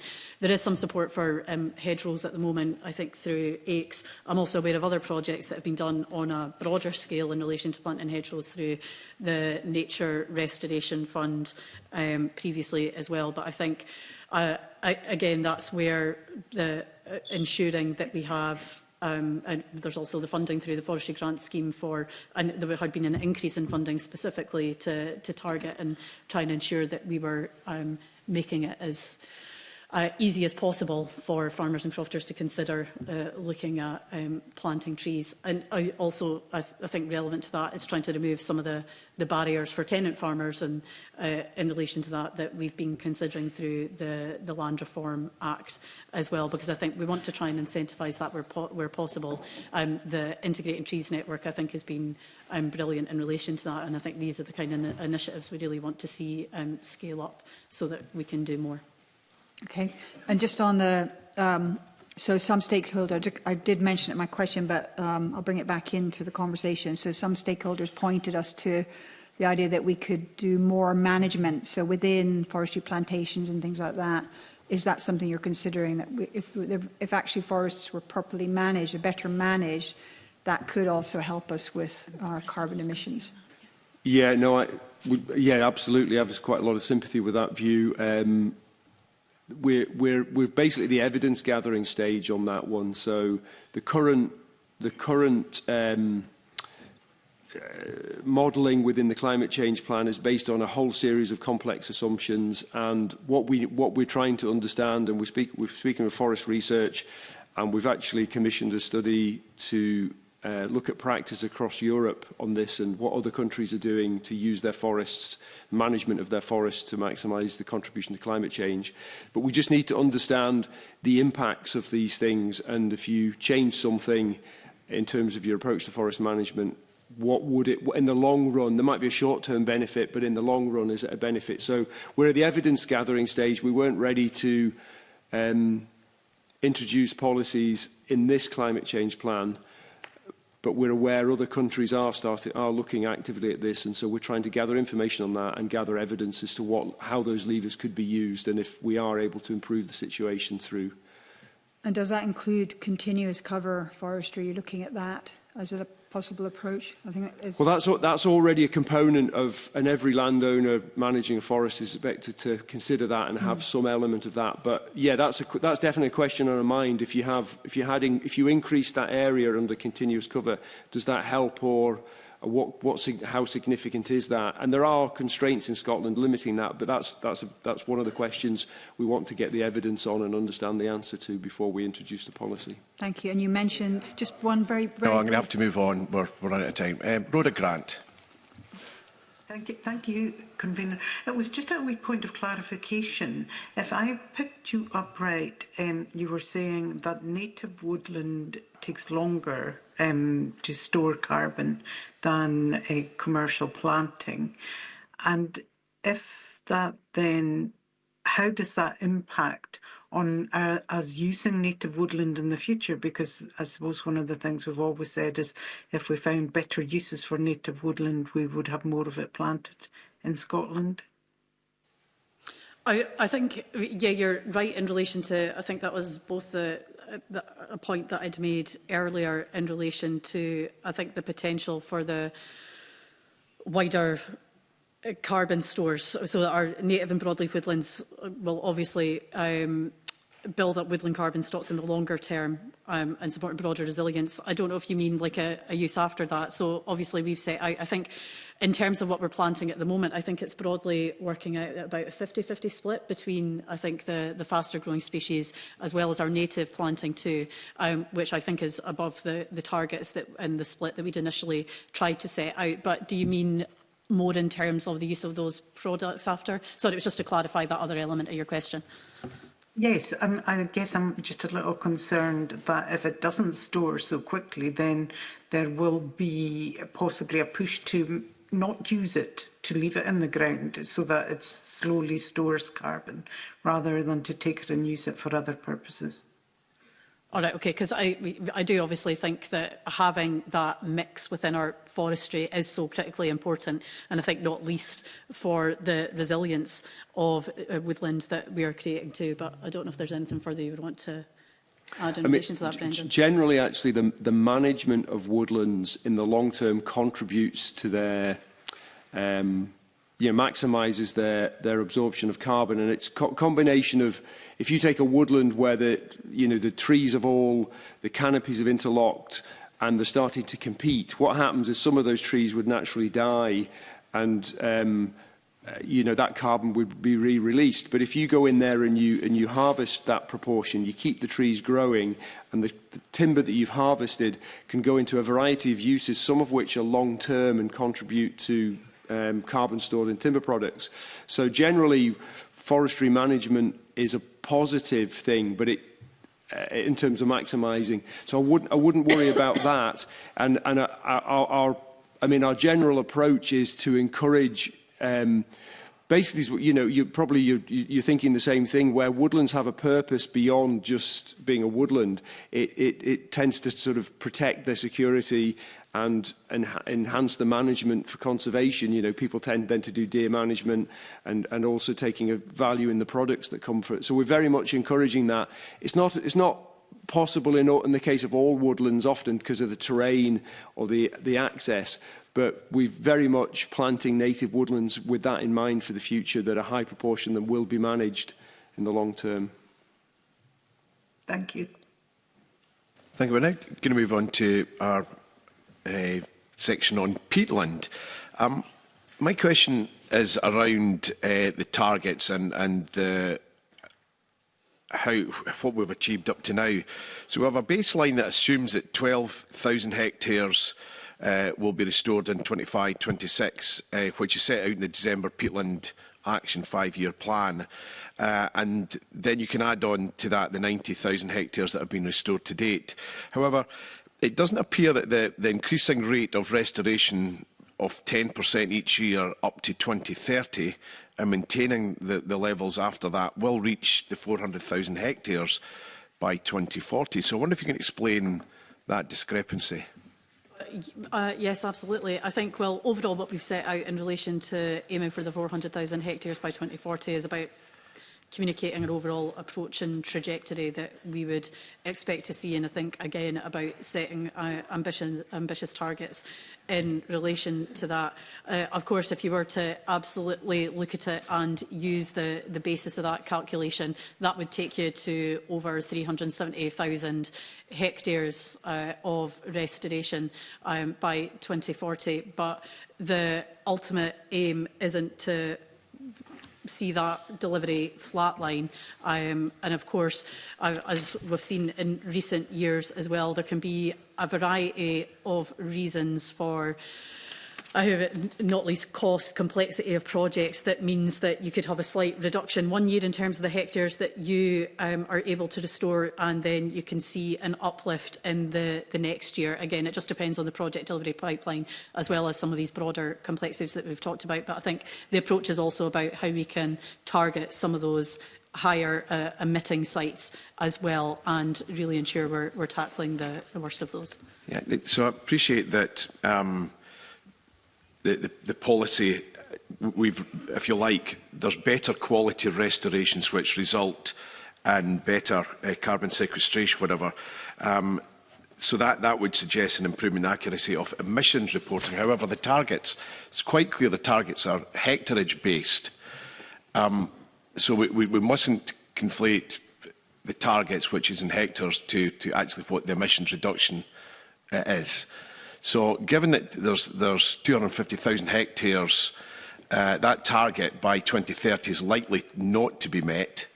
How are we going to ensure that the 2040 target is met, the 400,000 hectares? Again, there are challenges in meeting that 2030 hectare target. There's no getting away from it, but I think we are on track to deliver, I think, what was the interim target for this coming year, which was 110,000 hectares. And I think it's important to recognise, I think, just how far we've come in terms of peatland restoration and the work that's taken place there. But again, I've talked about the focus on some of the higher emitting sites. There's also other pieces of of work to better capture some of the other work that takes place in relation to peatland restoration. Obviously, that's a focus on the Peatland Action Programme and what we are directly funding ourselves, but we do know that there are also private landowners who are restoring peatland. There are some options available through AICS in relation to that, so that's part of the work that's being undertaken, is how we can better capture the broader picture in relation to that.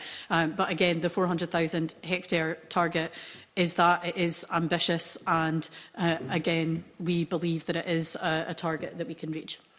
I suppose it is all about being pragmatic and transparent and honest with people about actually what the targets mean, and justifying a reduction, if you like, in the number of hectares by suggesting that, well, actually, we did fewer hectares, but we had better carbon capture, isn't particularly transparent.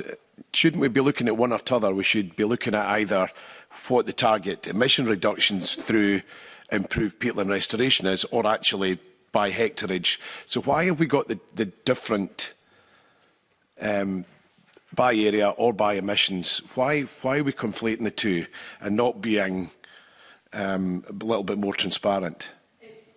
Ultimately about doing both. Well, I'm saying that we're targeting the higher emitting sites, but it is also about us reaching that target of restoring 400,000 hectares. So again, it's not an either or as far as I'm concerned. It's about fundamentally delivering them both. But I don't know if there's more you would want to say on that, Tim. Thank you very much. I mean, I think it's worth remembering that we're doing this in the context of the climate change plan, and therefore emissions is kind of where we're most focused on. But for peatland as a whole, that has a number of other benefits as well in terms of hydrology and water quality and nature restoration and so on. And so the kind of hectares measurement is a way of making sure that we capture all of that in the round, rather than just focusing on either one or the other. So both are important. Okay, yeah, we certainly heard that through evidence about the other benefits of peatland restoration.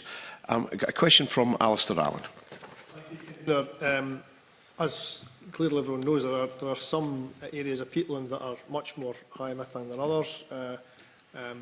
How are you seeking to identify, or are you seeking to identify the most degraded or most high emitting areas of peatland when it comes to your policy?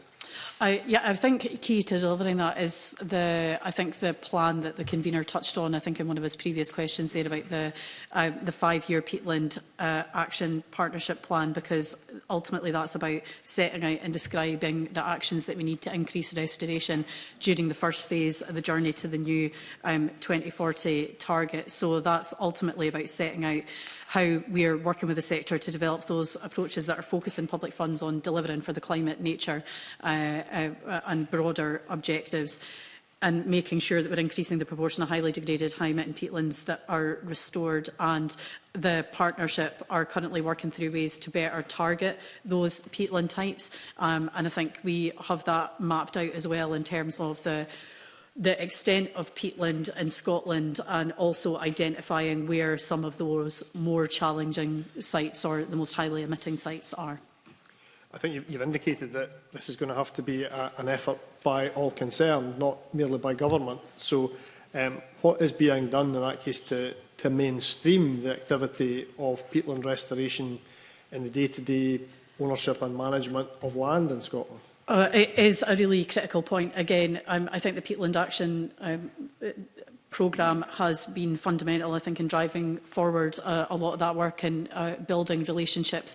But again, I think it's not just about the restoration of peatland itself. I think it's also about, I touched earlier in a previous response in agriculture about how we're protecting our peatlands and wetlands. So we've done that through the introduction of some conditions as well. But of course, it's about, it's easy when we're talking about different envelopes today to categorise things in different areas and put them in their envelopes, but it's obviously about how we look at land in an integrated and a coherent way, which I think is what's fundamental in our mind as we're, again, shaping future policy that involves peatland, that involves forestry as well, to make sure that we are providing a range of options. And ultimately, again, coming back to a previous response to Ariane Burgess, through the Land Reform Act, making sure that everybody can play their part in doing work in this area. As it also outlined, there are a piece of work going on just now about some areas of work that we need to better capture and understand about peatland restoration that's being undertaken that hasn't been funded through the Peatland Action Programme.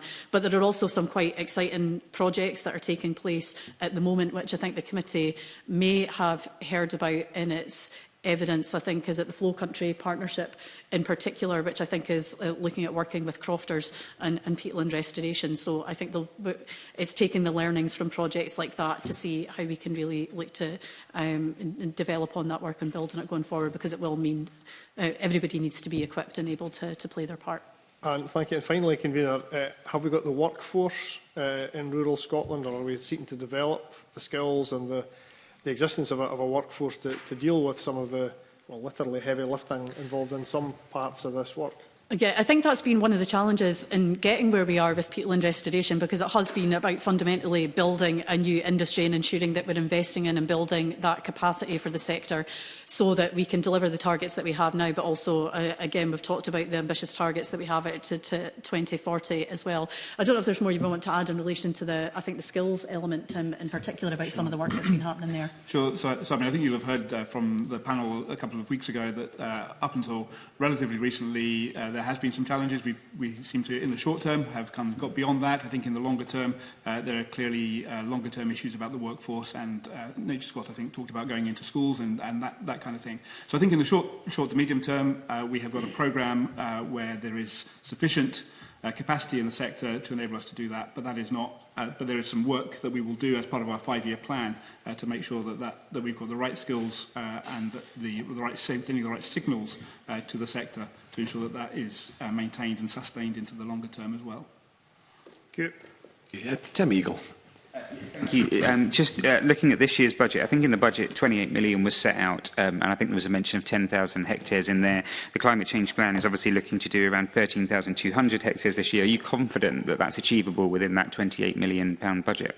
Again, there are all sorts of complexities that can happen with projects in the coming area. Again, as we'd set out in the budget, yeah, you're absolutely right. The £28 million earmarked there, we expect to deliver 10,000 hectares, purely because I think the cost increases the cost has gone up quite dramatically in relation to restoration. I think they've increased by 150% from what I can remember, which can inhibit it. But again, even though that might mean that slightly less is restored, the expectation is there are going to be peaks and troughs between years. If you look in previous years, I think we were able to restore 15,000 hectares of degraded peatland. So I think we would then expect to be able to make up that shortfall in following years.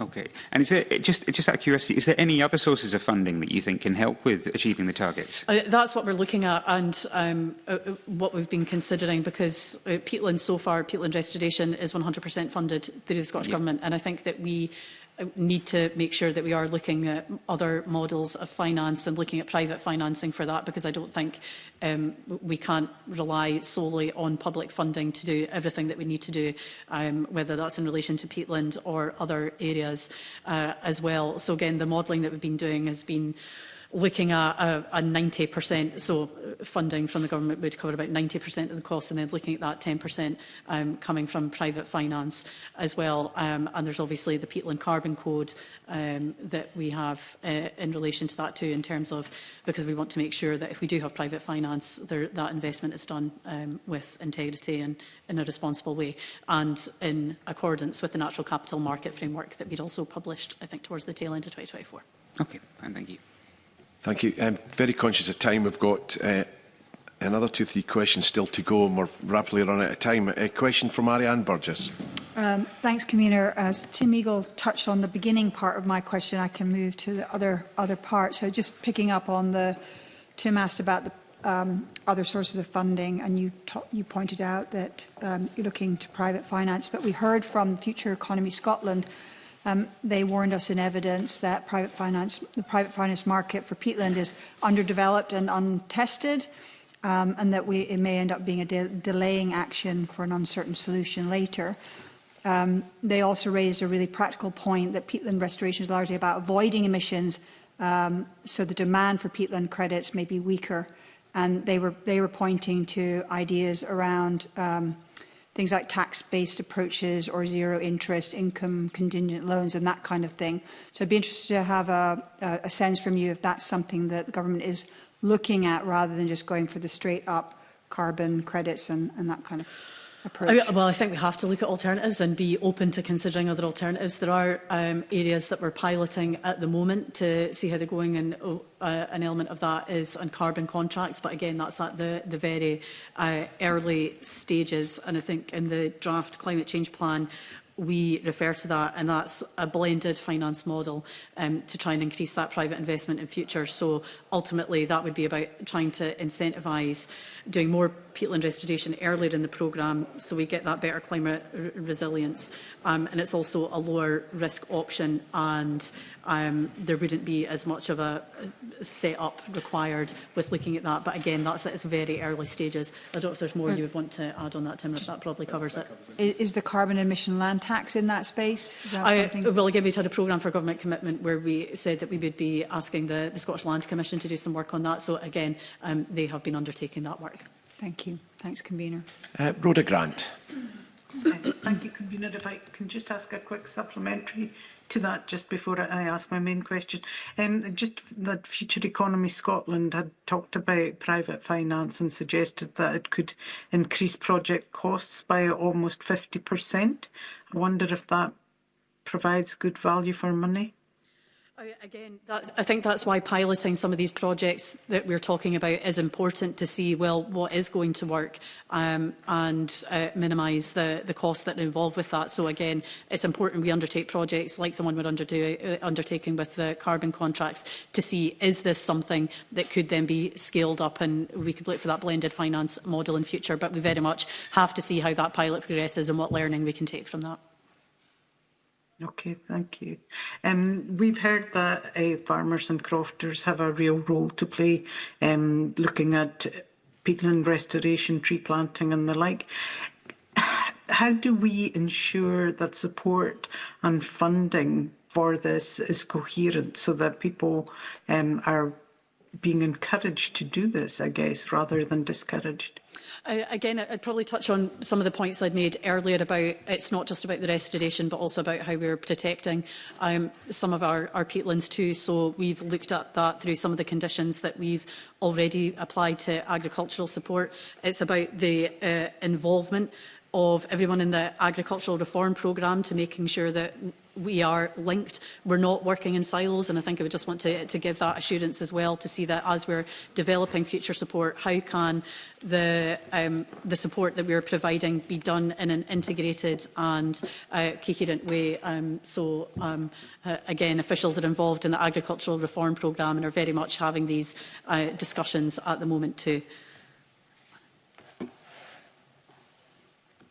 An awful lot of agriculture funding pays for things that may be reduced if land is put over to peatland restoration and to tree planting. So in a way, rather than kind of encouraging that as kind of a tick box exercise, is there a way to mitigate any losses that might be caused?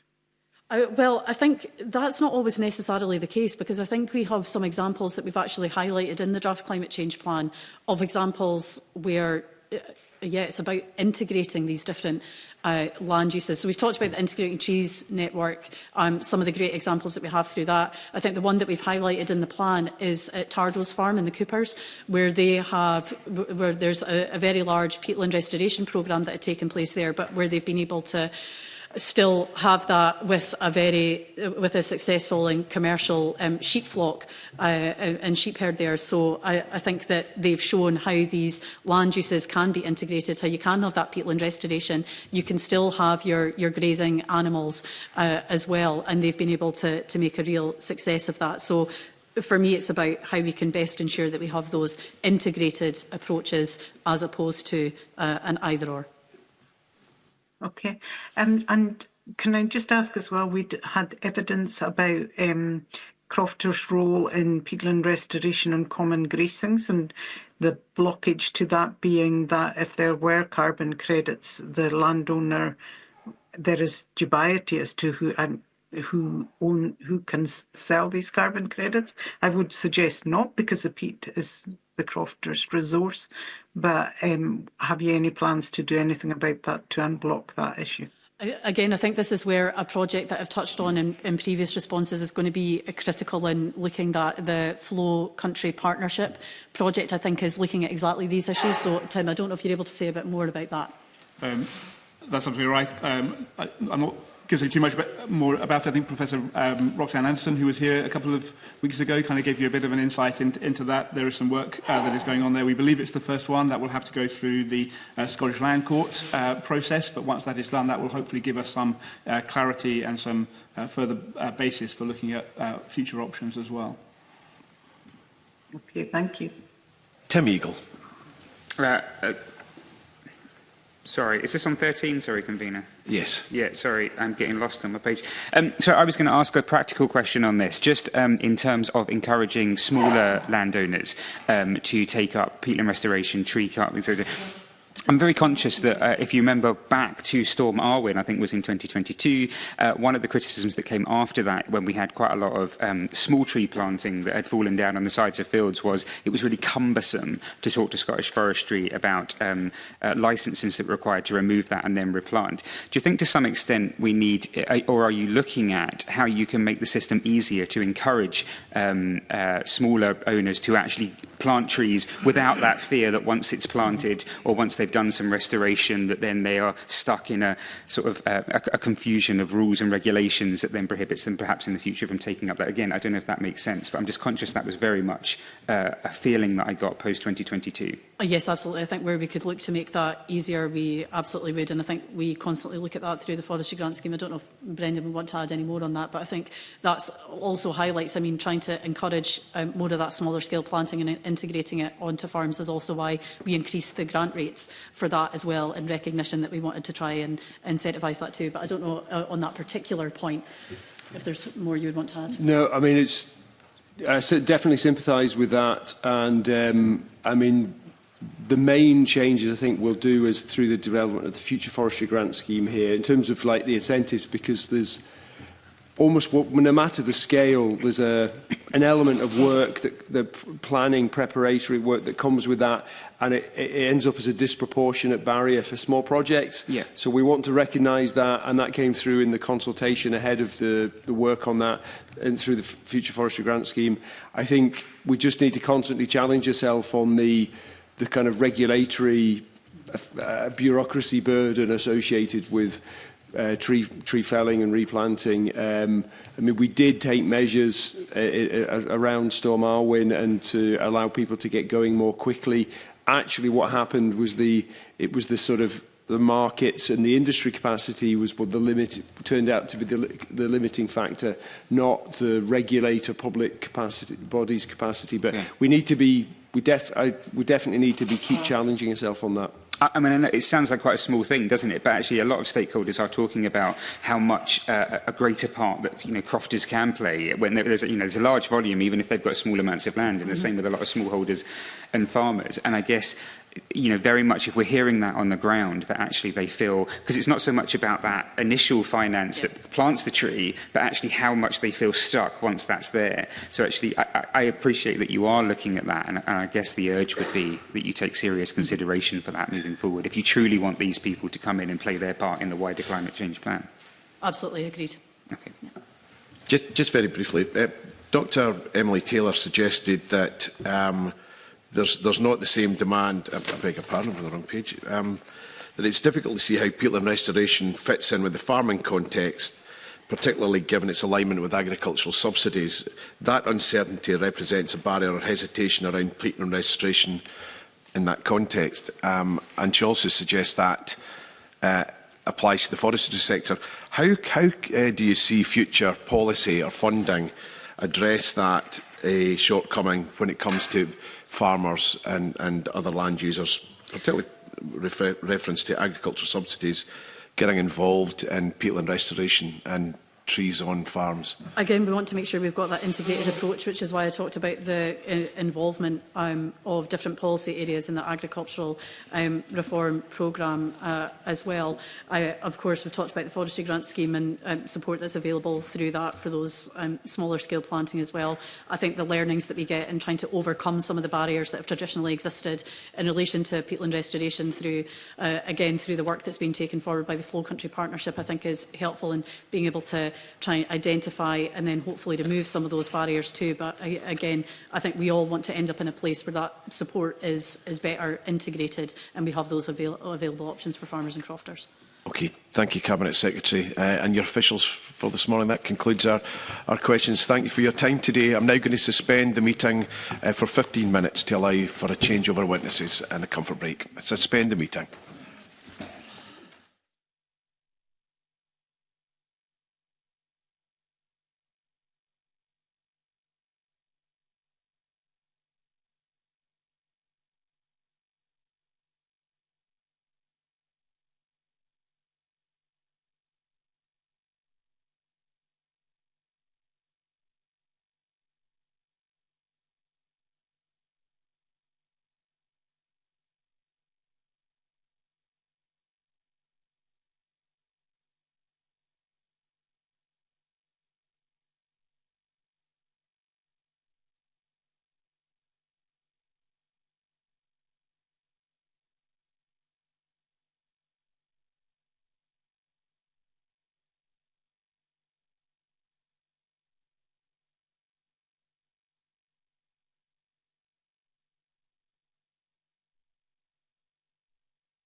Welcome back, and for the third item on the agenda we're going to hear from evidence from stakeholders on the negative SSI, the Sea Fish Prohibition on Fishing, Firth of Clyde Order 2026.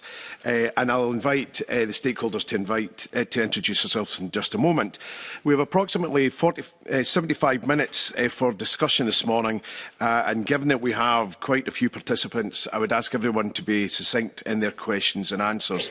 And if you just indicate to me or one of my clerks if you wish to participate at any point, there's no expectations for you to respond to every point on every question, especially if you feel that the point has already been made. So just if you could restrict your involvement in the discussion to your area of expertise, that would be helpful. Also, you won't have to operate your mics. Broadcast will do that for you.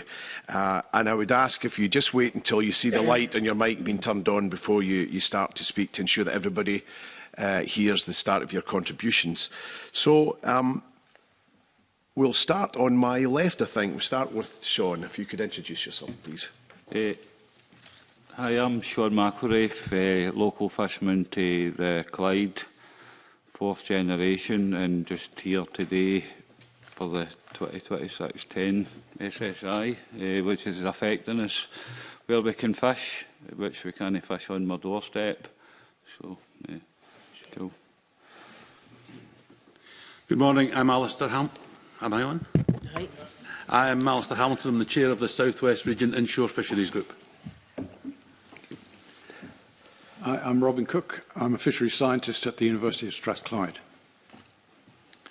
I'm Kenneth McNabb. I'm co-chair of the Clyde Fishermen's Association and fished in the Clyde for all of my 55 years, using every method known and catching every species known to be caught in the Clyde.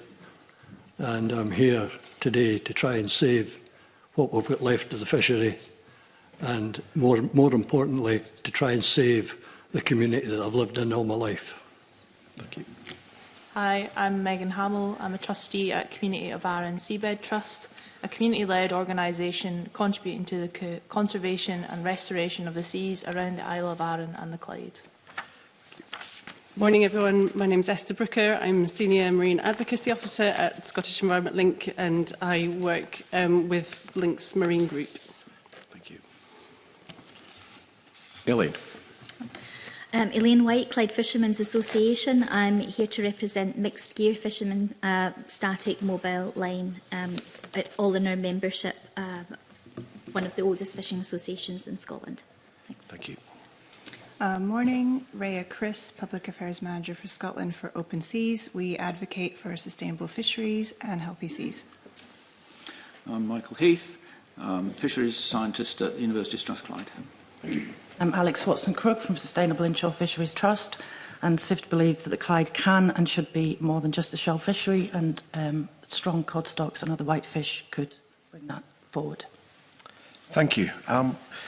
We've got three main themes this morning, and we've got about half an hour in each of the themes. The first theme is looking at the science, evidence and targeted scientific programme that we've heard about. So I suppose I want to kick off by asking the stakeholders what the most up-to-date scientific research is telling us about the main pressures on the Clyde cod stock, and whether you have any concerns on that research or limitations around that search. Who'd like to kick off? Thank you. Dr. Cook. Well, as I think we've circulated a summary of the assessment work that we've done at Strathclyde over the last 5 years or so, much of it done by a PhD student and a DAO. And that focuses mostly on what the size of the cod stock is likely to be and where the principal sources of fishing mortality are. And that assessment essentially shows that the spawning stock has decreased from the early or the mid-1980s from about 1,500 tonnes down to about 50 tonnes. And the fishing mortality rate has tended to be very high over that whole period. In the earlier period, much of that mortality was due to a directed fishery for whitefish. But of course, that fishery has largely declined and disappeared as a directed fishery. But there has been a continued nephrops trawl fishery, as well as other static gear fisheries, that still take cod as a bycatch. And it appears that the fishing mortality rate related to such fishing that's still occurring is preventing any significant recovery of the cod stock. So it's declined to a very low level, but it has actually shown a very slight increase over the last 5 to 10 years. And that's probably because of the absence of the directed whitefish fishery. So if the stock is in a very poor shape, it shows that the analysis suggests that if you want recovery, you've got to reduce the residual fishing mortality due to the remaining fishing activity. So that's largely the bycatch of cod in other fisheries that's still taking place. So if you want to recover the stock, and that's if that's the objective, then you have to reduce the bycatch somehow. And that's the principal message, I think. Thank you. Kenneth. Could I ask Robin how old the data he is using? How old is the data he's using in discards? The data that we used in the analysis is really there's three main components. There's the research vessel survey data, which run from 1985 onwards up to 2019. The recorded landings from all the fisheries that have been active over the period since 1985, again up to 2019. And we have observer data have detailed observer data from 2002 to 2019. So the assessment runs from 85 to 2019. So it's telling us something about what's happened over that period. Of course, it's now 5 years old, so we don't have data from 2020 onwards. I just wondered because constantly we hear from campaign groups and they're using the data from early 90s, discard data from early 90s. And that was before all the nethrop trawlers started to alter their gear to avoid discards. And we've come a long, long way in reducing discards. And in 2014, the Scottish Fishermen's Federation ran a trial, an observer trial, where they observed 380 trips on nethrop trawlers. And the result of that was the discarded cod was 1%. I find it amazing that the discards that you're talking about in the nethrop fishery, which, by the way, now is almost a clean fishery, with the introduction of square mash panels, larger mash sizes at the headline of the net, the configuration of the gear, low-standing nets. Fishermen over the last 15, 20 years have had to do the most difficult thing any fisherman ever has to do. He had to learn how not to catch fish. After being trained in a lifetime of having to catch fish, having to learn not to catch them, and they've been very successful at it. And I would take any scientist or any campaign group member to task on that fact. In fact, we're willing to take them out to sea at any time to see how clean the Nethrop fishery is. And as regard to the cod, and you will notice I don't refer to them as Clyde cod, because that isn't correct. The cod stock that we created this closure for in 2001 is a stock that came to the Clyde to spawn every year. There were small pockets of local cod, but the main cod fishery came into the south end of the Clyde every year, starting when the closure starts around about February into March. The main time was St Patrick's Day, 17th of March. And we closed it for a good reason, because at that particular time we could see the stock going to be annihilated because there was a closure in the Irish Sea, and we're going to have the rest of the boats visiting the Clyde to take that. And the local fishermen decided the first year it was voluntary, and then after that it became mandatory. Marine Scotland made it mandatory, and we were quite happy with that. But I don't refer to them as Clyde cod because they only came in for 4 or 5 weeks. I mean, if I went to Aberdeen for 4 or 5 weeks of the year, you wouldn't call me an Aberdonian. So I don't see why we call them Clyde cod in the first place, because these cod left and there was disputes about where they went between scientists, whether they went to the West Coast or whether they went to the Irish Sea.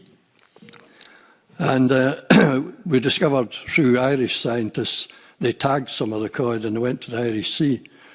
So these cod were being fished for 10 or 11 months in some other part of the sea, and yet everybody refers to them as Clyde cod. And when the stocks go down, everybody says they're going down in the Clyde. Well, you think about it. Where's the bigger chance of them getting caught? For the 10 or 11 months they're out of the Clyde, or the 5 weeks that they're in the Clyde? I know where I would put my money. They were caught elsewhere. And on the other thing in the science, in my experience, after 55 years studying nature in the Clyde, as you've got to do if you're a fisherman,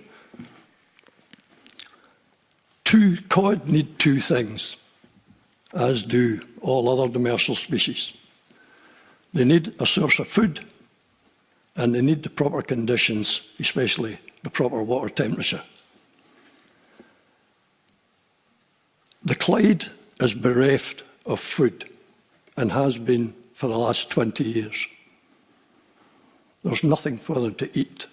That's why nothing grows. Not just cod, many other species. You can see that.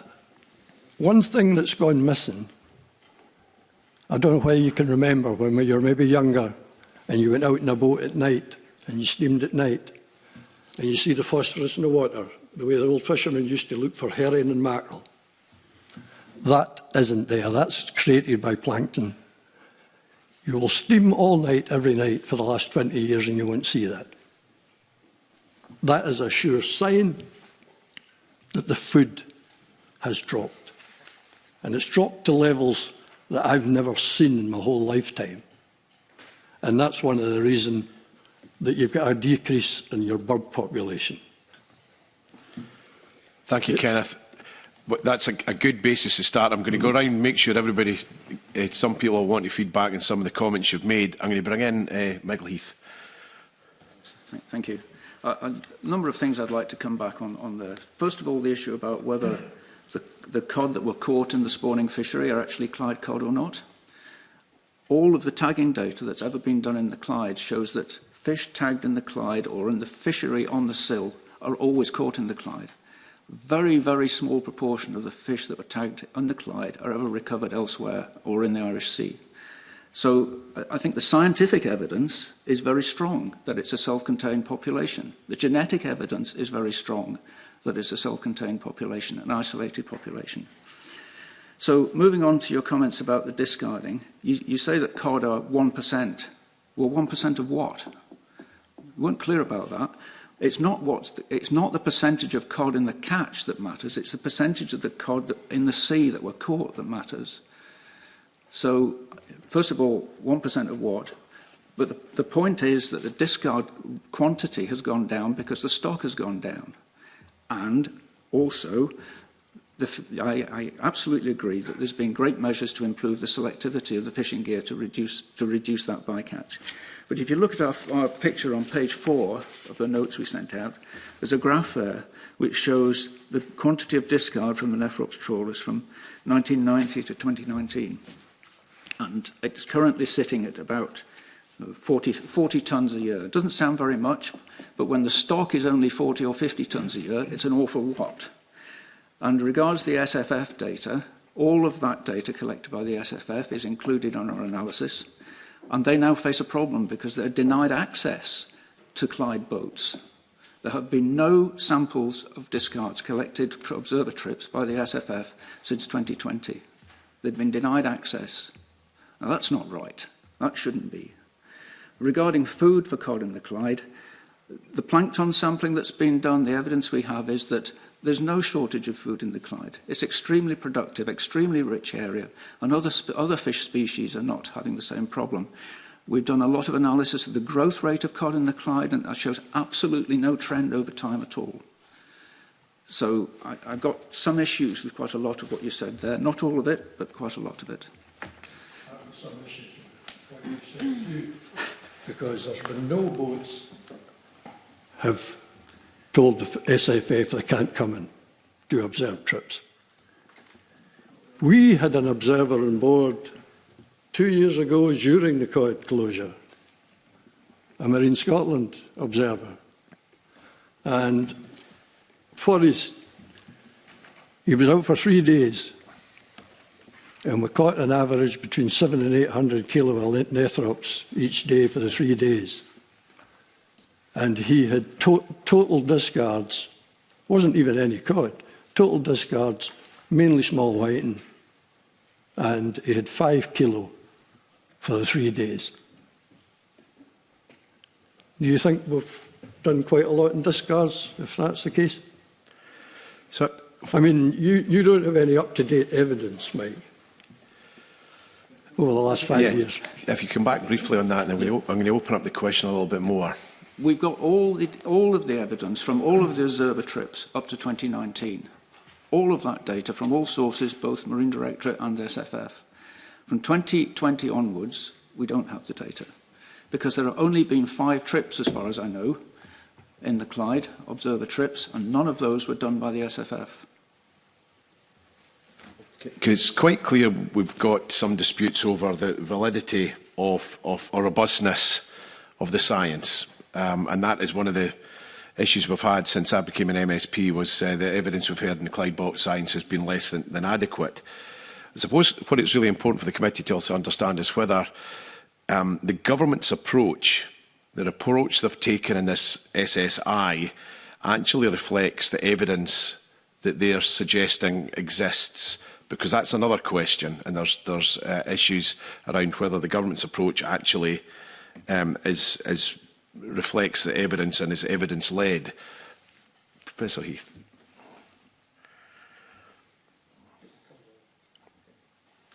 Just a point about the quality of the science. I mean, the Marine Directorate have now accepted the quality of the science. We had a meeting with them in October, a very long, very productive meeting, and they were absolutely clear that the assessment as now stands uses a vast amount of data, more than for many other fish stocks around Scotland, and they are absolutely happy with what we've done.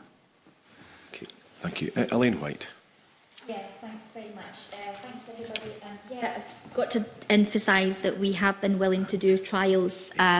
We actually done trials in 2016, up to 2018. with our own local boats, and we're working with St Andrews University. We've also done a lot of work with Stirling University, very trusted universities. It's a shame that some of those reports were not used, because actually that's the most practical data that we probably have. We didn't want to hang any policy decisions on that because we accepted that was the start of a journey. But what it did show that the cod was there, it was slightly higher in the water column. We were very keen to keep that going, Mike, just so that you know that.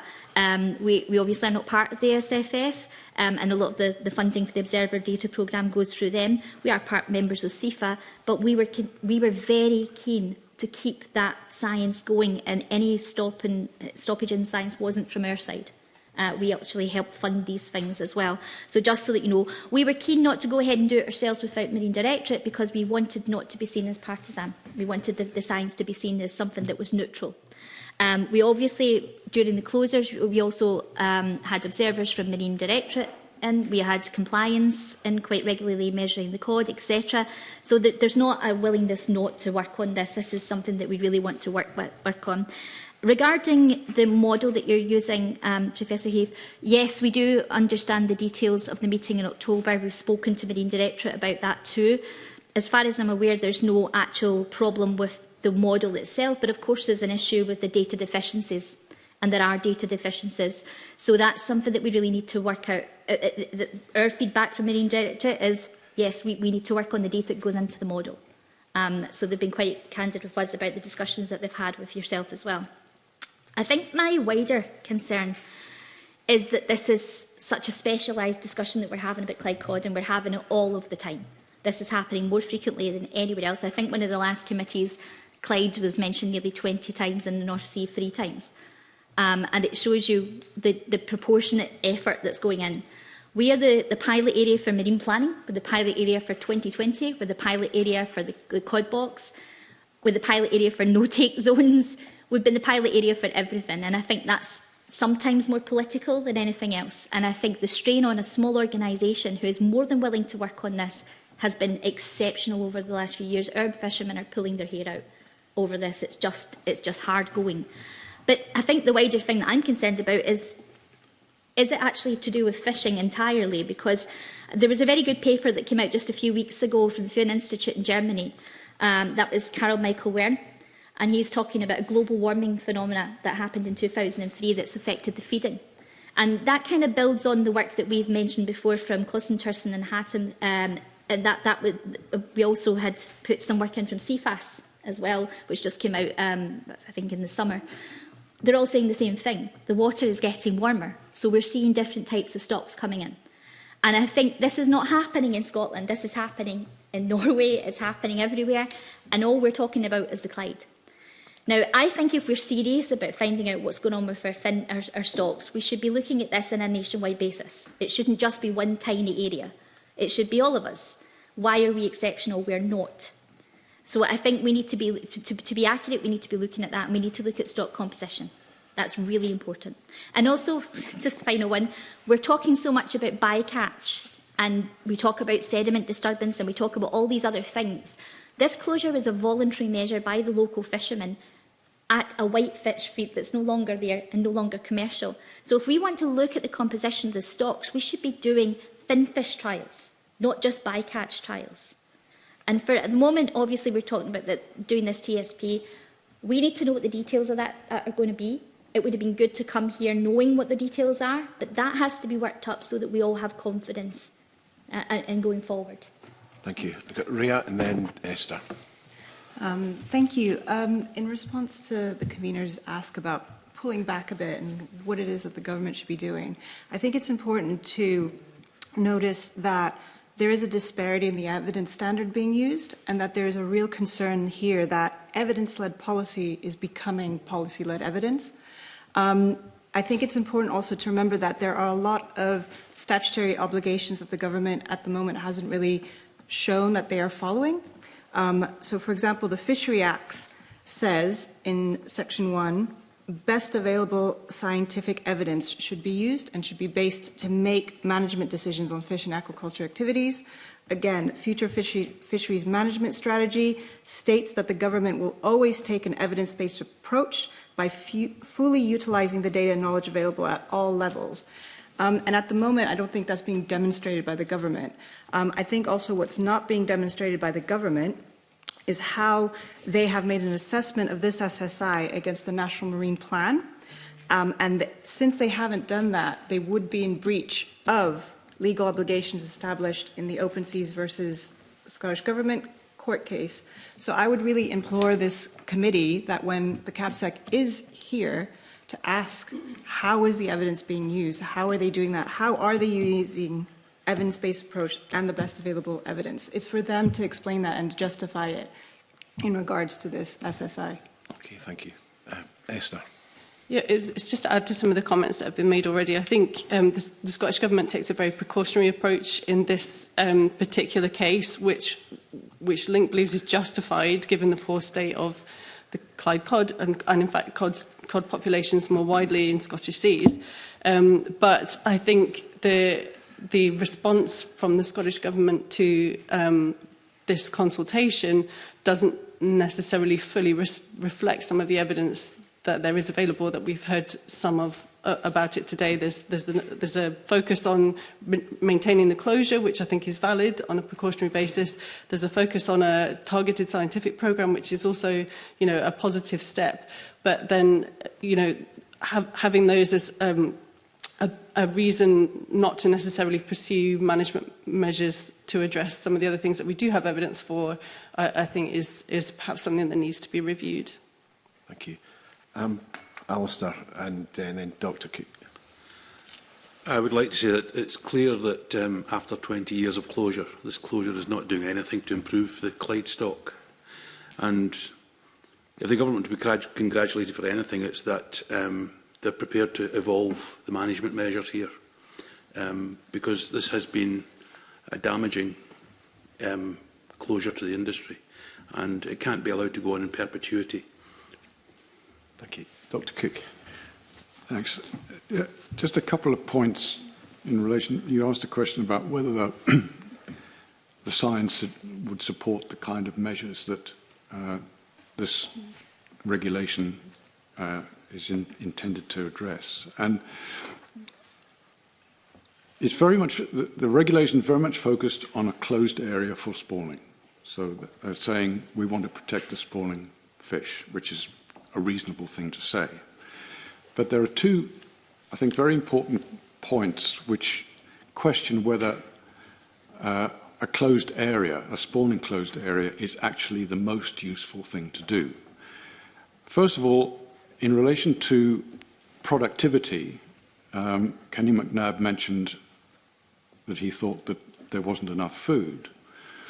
But actually, if you look at the production rate, in other words, the number of juveniles produced per female in the cod stock, it's actually increased rapidly before the spawning closure was introduced. And that's a direct response to heavy exploitation. As you reduce the spawning stock, it tries to respond by being more productive. So the spawning closure is not enhancing productivity in the stock. That is a natural phenomenon which occurred long before the spawning closure was introduced. The other thing is that if you accept the analysis that we did as a reasonable characterization of the status of the stock, nearly all of the fish that are being caught currently are juveniles. Very, very few are spawning fish.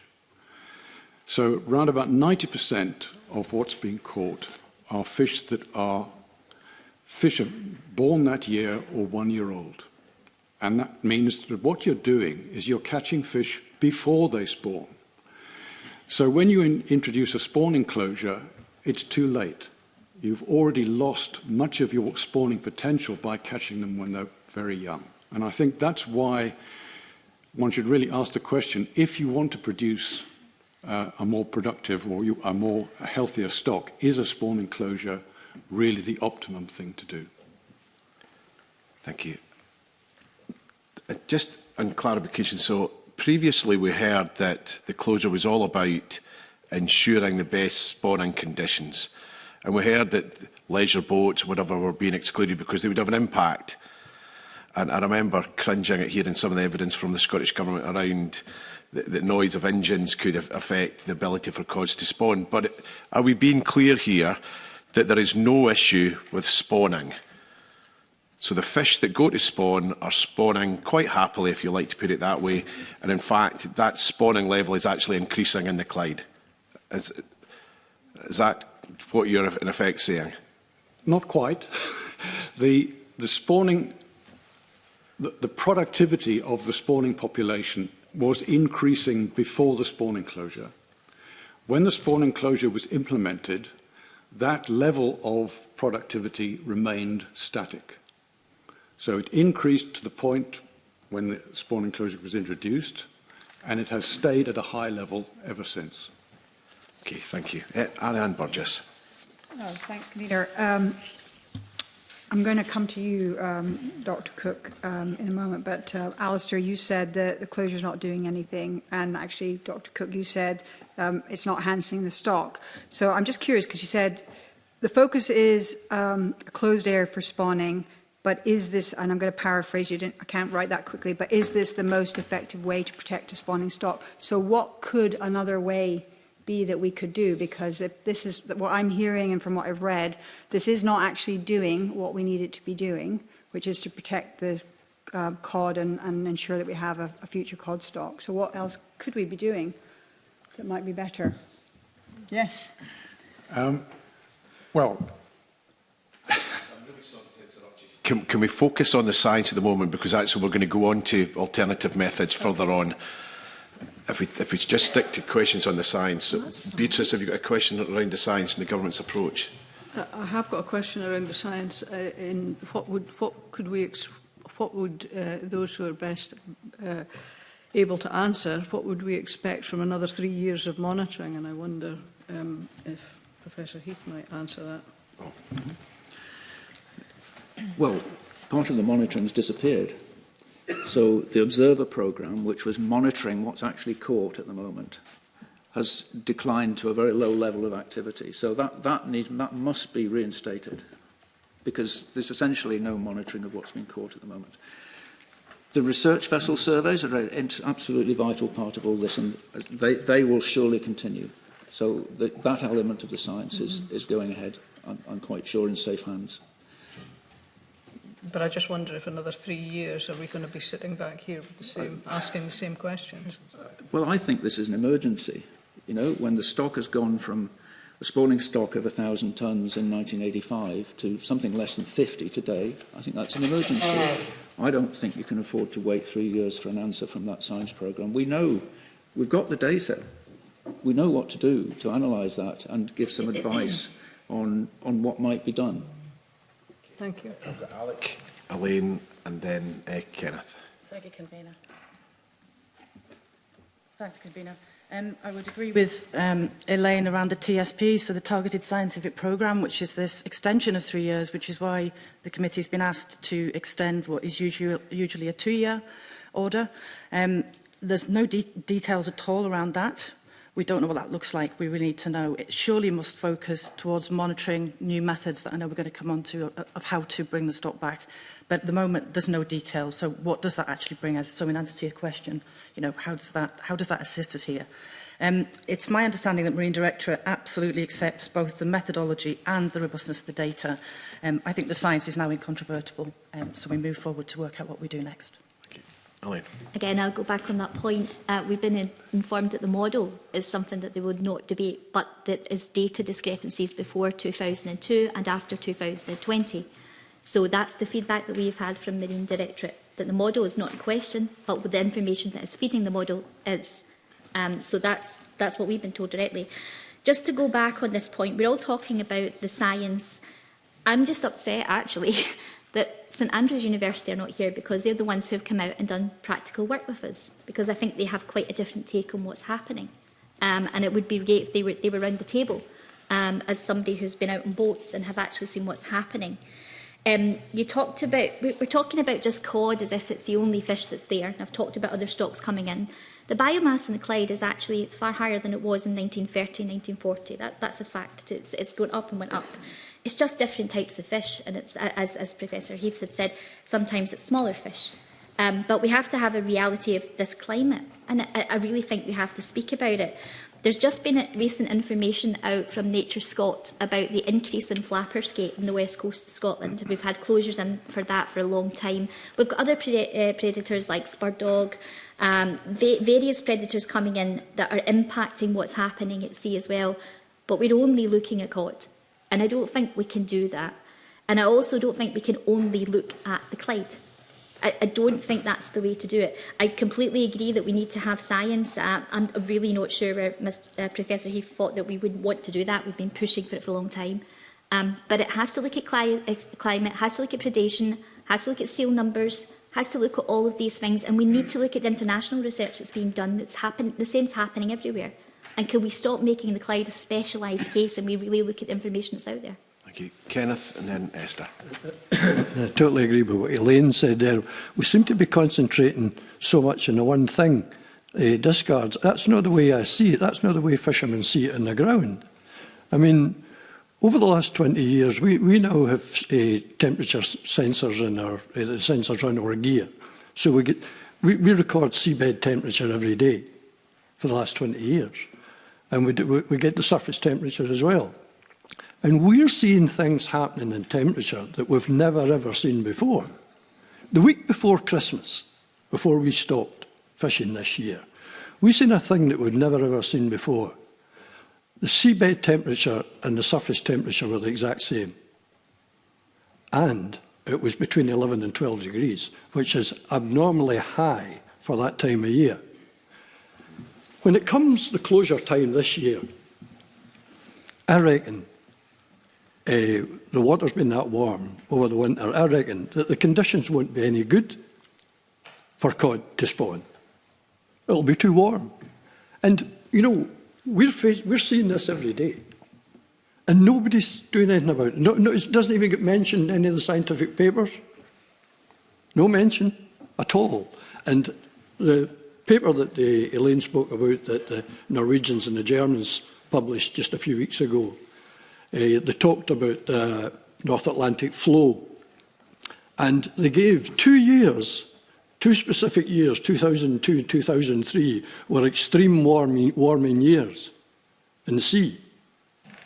And we see it, well, I've seen it personally over 20 years. I done a trial with our boat for Marine Scotland in 2015, 14-15, for 2 weeks with semi-pelagic gear looking for cod, because everybody told us there were no cod in the Clyde.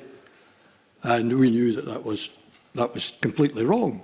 The cod had moved into the deep water. They'd moved from the shallow water because the shallow water was warmer. They moved into all the deeper areas of the Clyde.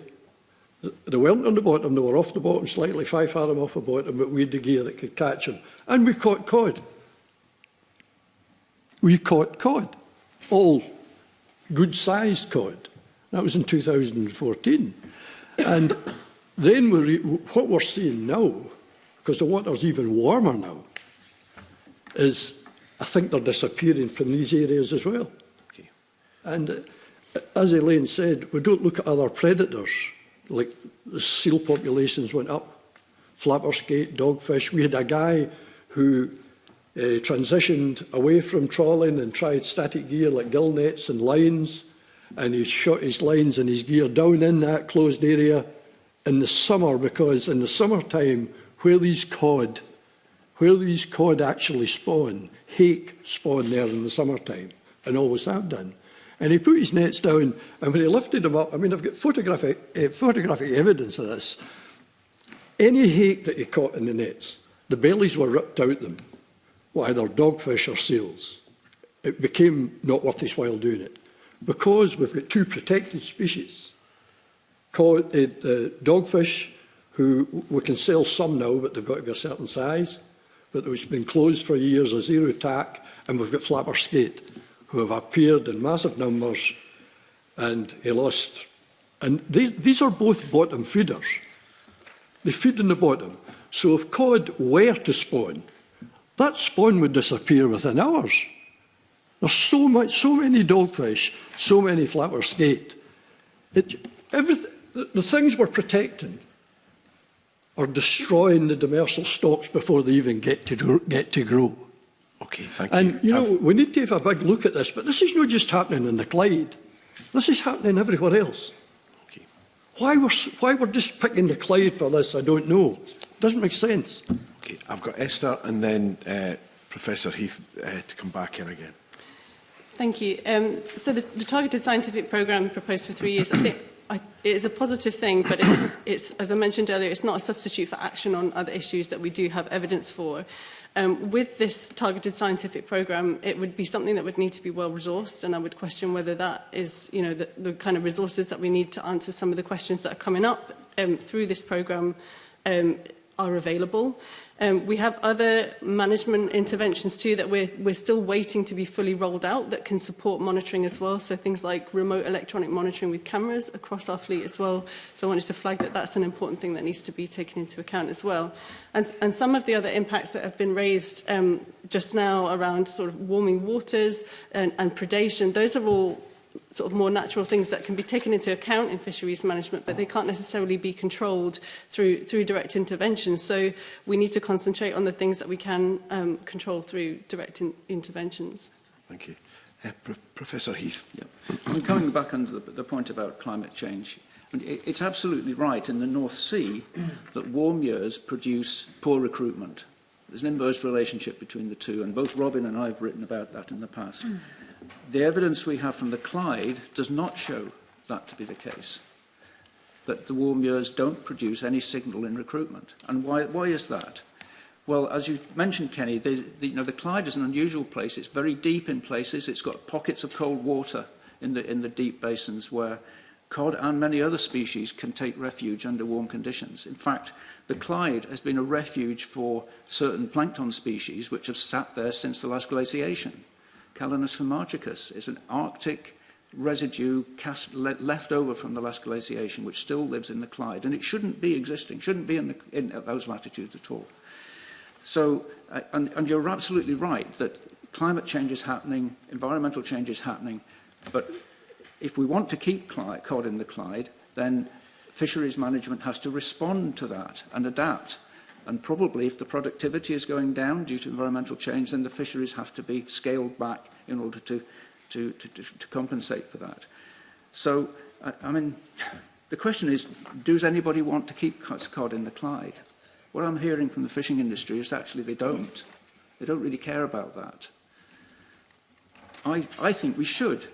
The Clyde stock is genetically unique. It's in this amazing climate refuge, and it's an important part of Scotland's biodiversity. I think we should care about it.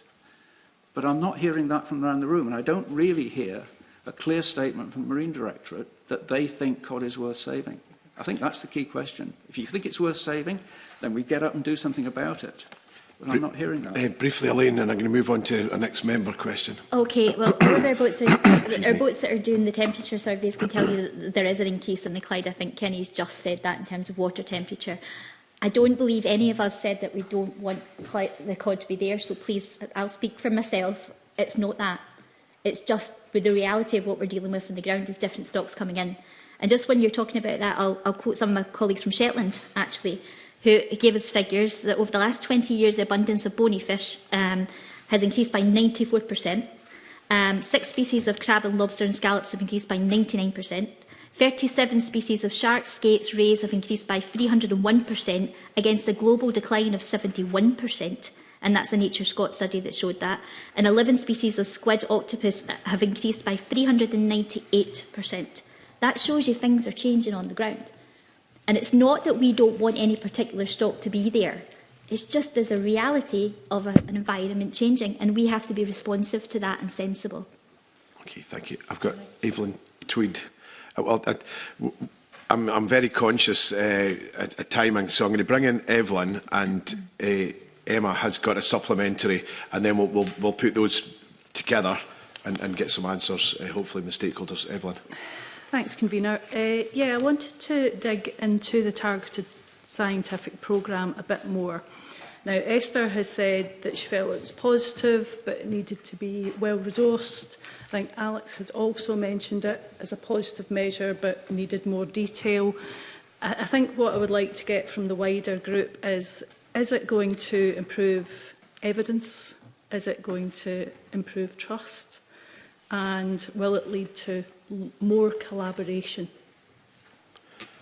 Emma, do you want to come in with yours and then we can address them together? Thanks. Yeah, I just wanted to pick up on Dr Heath's comments there about protecting the cod. I understand the keenness there to protect it as a specific species. I wondered if, going back to your comments around the uniqueness of the Clyde itself, is there wider implications around biodiversity or the cod maybe as an indicator of other health in the area that also makes it important?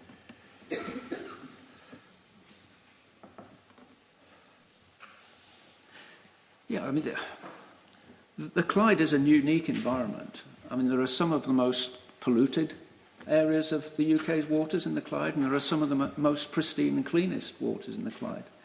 That's why there are marine protected areas, and because it's a hotspot for endangered and species that need to be protected, not just fish, but benthos and plankton and wildlife in general. So it is a unique place, and that comes from its geology and its geography. And cod are part of that system and have been for centuries. And yes, things are changing. Haddock is increasing in the Clyde enormously.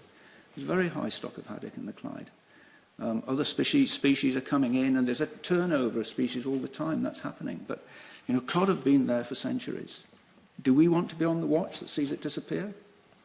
If we lost them, is there a risk to any other species or considerations in the Clyde? I'm sorry, can you? Would the loss of the cod cause other impacts down the line with other species? That's a difficult question to answer, okay. I think. Okay. Dr. Cook. In relation to this targeted scientific programme, I'm afraid it's perhaps a little bit of a cynical view, but the way I read the documents was that they were saying we don't know enough, we must have a targeted scientific programme. In other words, we don't have enough to take any action now, we'll wait 3 years. I don't think that position is reasonable. Elaine has mentioned that the Marine Directorate have accepted the methodology for the assessment, but they say that they're not happy with they don't have confidence in the data. Well, okay. There are certainly weaknesses in the data, as there are in almost any stock assessment you choose to look at. However, in the assessment that we did, we were aware of the weaknesses in the data, and we did a very extensive sensitivity analysis, which shows that even if you knew certain things which you currently don't know, the broad conclusions of that assessment remain. In other words, that there has been a dramatic long-term decline in the cod, and that there is a very high fishing mortality rate. Getting some more data will improve the precision of that assessment, but it will not change that general result. So you are in a position to say, we know something about the state of the stock, and we are in a position to say the sorts of things that would likely produce some kind of beneficial effect. Thank you. Alex. In response to Evelyn Tweed around the targeted science programme, it's welcome if we knew what it actually looked like and it was actually addressing the right things. It doesn't appear to be doing that at the moment, and I think most of us would agree on that. Cynically, you would say that the Scottish Government are proposing an additional collection of data for 3 years to simply maintain the status quo. And the status quo of this particular piece of legislation is now a quarter of a century old, and it's not fit for purpose to achieve what we need to do. So the TSB needs to seek the right information, but at the moment it's not doing that. Back to what Ray has said there, it's an illustration here of policy driving the science, not vice versa, and that just really isn't good enough. We cannot avoid robust, credible evidence for the sake of discredited policy agendas. We need a TSP that actually looks at how we manage and minimise bycatch. That's what we need. And we also need to consider, I know there are issues around, the science around the creeling that we haven't really touched on here. And certainly At the moment, there's no evidence that creeling is having a disturbing effect here, and that needs to go out of the order as well. I just thought I'd make that point at the moment. We need to lift the prohibition on creeling. Thank you. Kenneth. Mike suggested there a wee while ago about reducing effort in fisheries to try and save cod. I'll refer him to some Marine Directorate figures. 13 years ago in the Clyde, we had 66 vessels over 15 metres. We've now got 15. We've lost 2/3 of our fleet under 15 metres. The total sea area of the Clyde is about 3,600 square kilometres. You can't possibly fish all that, but that's the sea area anyway. And in that 13 years, due to 5 marine protected areas, 18 fish farms, ground lost to the Royal Navy, we have lost about 1,150 square kilometres, a third of our fishing area.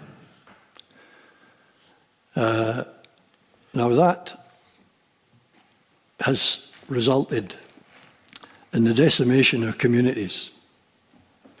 I could actually weep when I walk along the front street of the village I live in, when 15 years ago we had a thriving community of about 25 boats. And in that time, I've seen 3 hotels shut, 3 restaurants, 2 grocer shops, 2 banks, and a community now a shadow of its former self. And that's mainly down to losing the fishing. We've got fish farming that helps slightly, took some of the jobs, but we lost in a community of 1,400 people, we lost about 60 full-time jobs. Kenneth, I'm sorry to interrupt you. We will come back to that so you can focus on the socio-economic part of it. We're certainly that. We appreciate that as an incredibly important part of this legislation, and impacts that as well. But I will come back to you. Sorry for interrupting.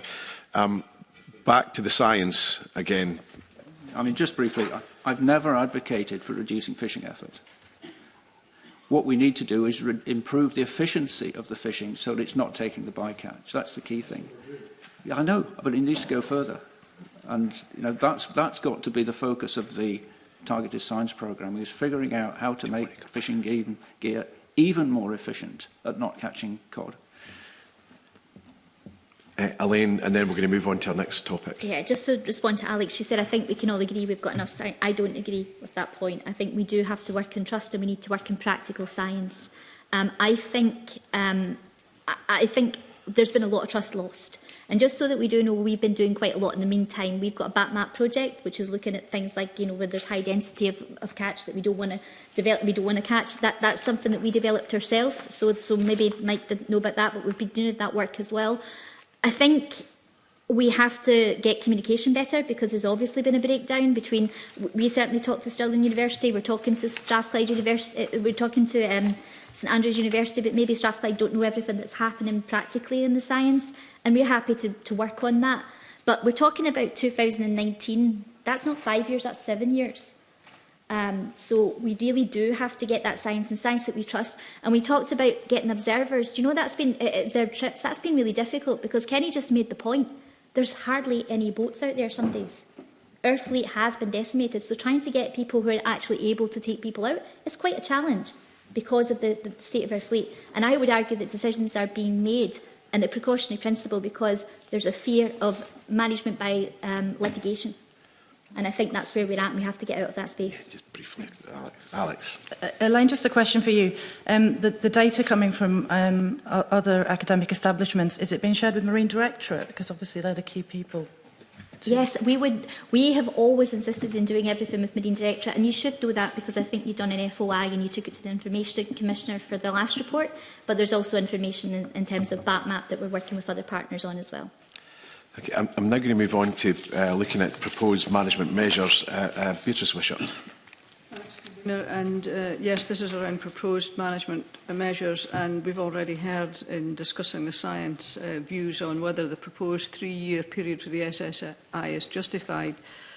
And so the question would be, what adaptive review mechanisms could be included within that period, and whether reinstating exemptions risks undermining the conservation intent of the closure, or whether tailored controlled exemptions could achieve a more balanced outcome. So you'd like to kick off? Take that. I think it raises concerns that with a 3-year period, will there be any interim measures that are brought forward on the back of some of that work? Esther. Well, I would actually turn that question round onto the Scottish Government and ask what adaptive management mechanisms there are in their fisheries policy, because I think that is something that the Scottish Government is not particularly strong on in terms of, when new evidence comes in, things don't necessarily change particularly rapidly. Anyone else like to comment on interim measures? No? Sorry, Alistair. I would like to get some advice on whether removing the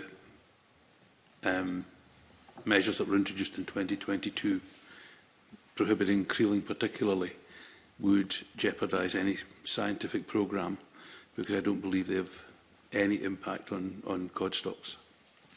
Okay, thank you. Ariane, would you like to come back with the question that you started to ask in the last section? Okay, thanks, Convener. I'll see if I can cobble it together again. Okay, so I was inspired by Alistair's point that the closure is not doing anything, and Robin's follow-on that it's not enhancing the stock. And Robin, you said that the closed area is focused on spawning. But you asked this question, but is it the most effective way to protect spawning stocks? So that inspired my question. What else could we be doing? Well, it's, as Mike was saying, trying to improve the selectivity of those gears which operate. Now, I'm quite sure that fishermen are doing everything they can to avoid catching cod. They have modifications to gears and so forth. But it's a question of what more can we do to improve that selectivity so that Nephrops trawlers don't catch any cod or reduce the cod. There is a question about creels which I find unclear. The Scottish Government, or at least the Marine Directorate, have argued that there may be significant bycatch of cod in creels. They say they have data on that, but when asked, I've asked them a number of times to explain what information they have, but I have not received any indication as to what those data are, but I understand that it doesn't come from the Clyde. So it's possible that there is a bycatch in creels which needs to be addressed, but personally I would have thought that the bycatch in creels was pretty small, but I don't know that. Can I ask? Yeah, I just want to dig into that a bit more, and other people can come in. I mean, I think it's getting to this bit where, is this measure the right measure? And if we took that measure away, what could we be doing that would actually get us to what we're trying to get to, which is to protect the cod stock?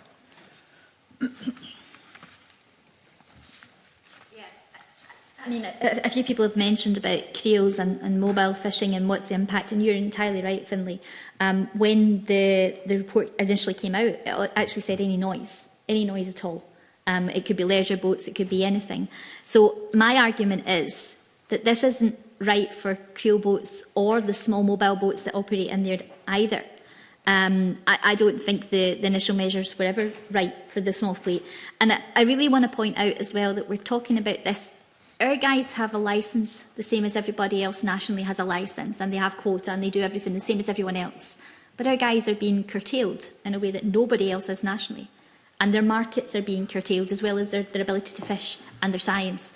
So I think if you want to do things better, What we have to do is we need to work with Marine Directorate because we need an honest party in the room. We can't let this be political or have fishermen turned against fishermen depending on their gear type. I have guys who fish both of the same gear types. I don't want it to be political. I want us to actually have a decent science programme that makes sense. And I would like that to be rolled out nationally to some extent before we start making decisions, because I think this is a bigger issue than just the Clyde. Thanks. Can I just ask a supplementary to that? Is this, and this is political, is this typical of this government who wants to be everybody's friend and is unwilling to make the really hard decisions that are going to annoy some people based on the science? So we've heard the last time that one of the reasons they excluded everyone was to ensure there wasn't discrepancy or a drop-off in the markets for boat-based nephrope fishing, which then saw creelers benefit from their competition being excluded. So the idea was let's just ban everyone. So there's no one, we're not pitching fishermen against fishermen. But ultimately, if the science does suggest that the biggest impact on the cod population in the Clyde is bycatch from nephropes, the government needs to take the bull by the horn, do something about that, support the nephrope business, incentivise gear innovation, incentivise different types of fishing, but make sure the sector doesn't lose out. But the government just is not willing to do that.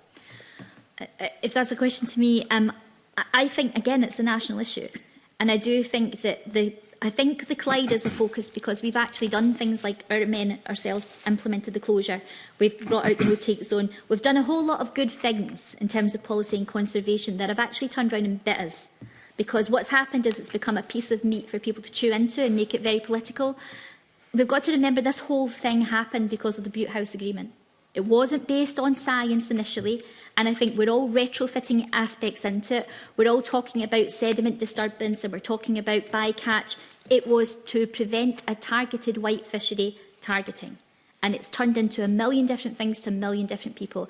And I think for fishermen, whether they're static or whether they're mobile, they're tearing their hair out. This is their lives. And I know that we're going to go into the socioeconomics later, but when you hear that and you hear Sean's story and other stories that I've got, you're going to see the impact this has had in real life, theoretically, away from this table and away from talking about models and everything else. It's been really devastating.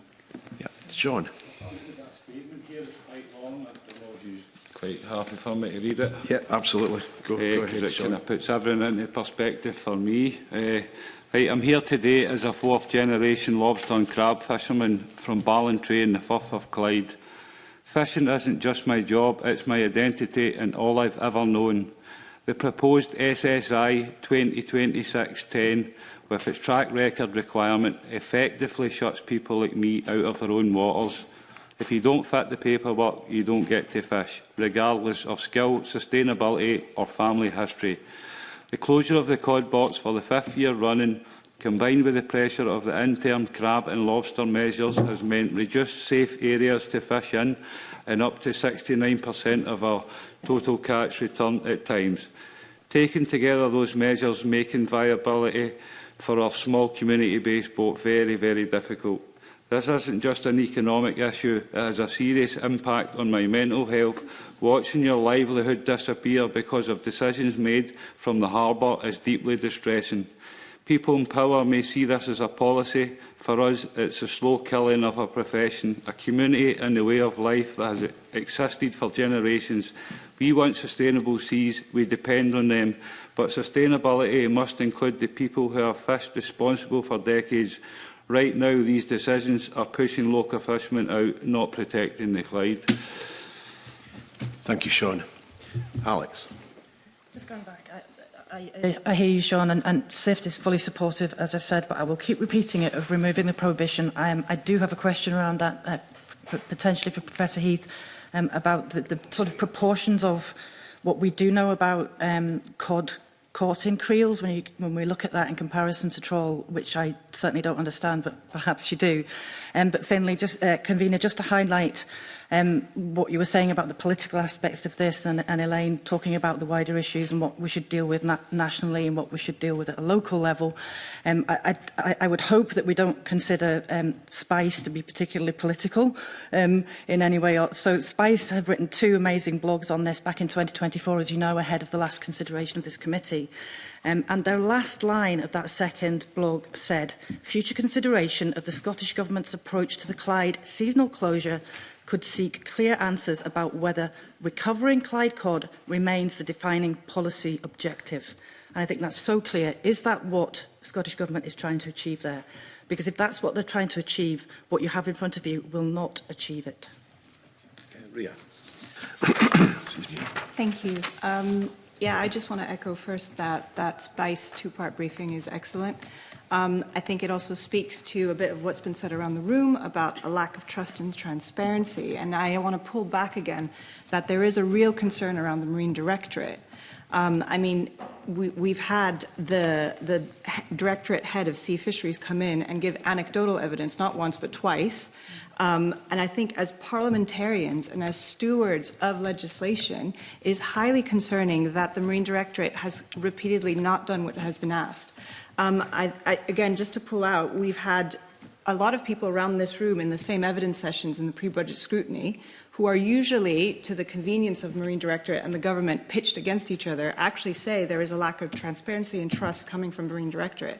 And I think, again, this just speaks to a wider concern about what is actually happening at government level, at Marine Directorate. Because if you have a rogue department leading the government, or misdirecting the government, this then speaks back to what I was saying, where you're not having evidence-led policy, or you're not listening to the people whose livelihoods, whose communities are being decimated, and what you're having is policy-led evidence. You're kind of trying to fit the square into the hole, and vice versa. And so I think, as a committee, it should really concern you that statutory and policy obligations are not being met and are being willfully ignored. I think this committee has heard on many different occasions, for example, the inshore fishery management consultations, where you have Marine Directorate officials sometimes, prejudging a consultation decision. I think this committee has heard a lot of concerning things coming out of Marine Directorate, and I think that needs to be where the focus is. What is actually going on there? Thank you. Dr. Cook. The main reason in general why you would implement a spawning closure is because fish, when they're spawning, are easier to catch. So if you have a directed fishery and you want to protect the stock, that's a good way of going about things. There is no directed fishery any longer. So the question is it still necessary? And it seems to me that the justification now for a spawning closure is not to reduce the amount of mortality that's occurring during spawning. It's to reduce disturbance. And it seems to me that that is an argument which is produced to justify an existing policy, not an argument for a policy. And I have the benefit of looking at stocks all around the world, particularly in the United States and Namibia, South Africa, where I have never come across an argument that disturbance to spawning fish is a problem. And these are fisheries which are not dissimilar to those that we see in the Clyde. So I think the argument that disturbance from whatever source is a factor is not sustainable. And if you, as I mentioned earlier, if you look at the rate at which recruits are produced per female, it has increased over time, not decreased. And you would have expected that productivity to decline if disturbance was a factor. And it's not evident in the data. Can I ask, go back to the exemptions,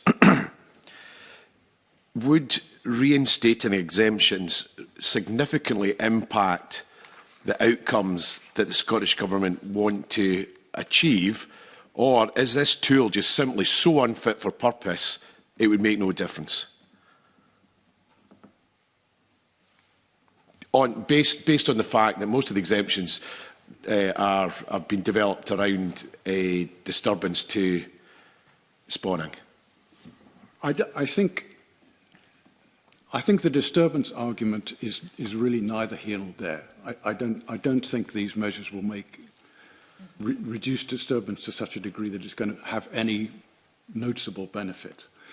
There may be an argument that if you exclude Nephrops trawling during the spawning period, that may reduce fishing mortality to some degree, but it's got nothing to do with disturbance.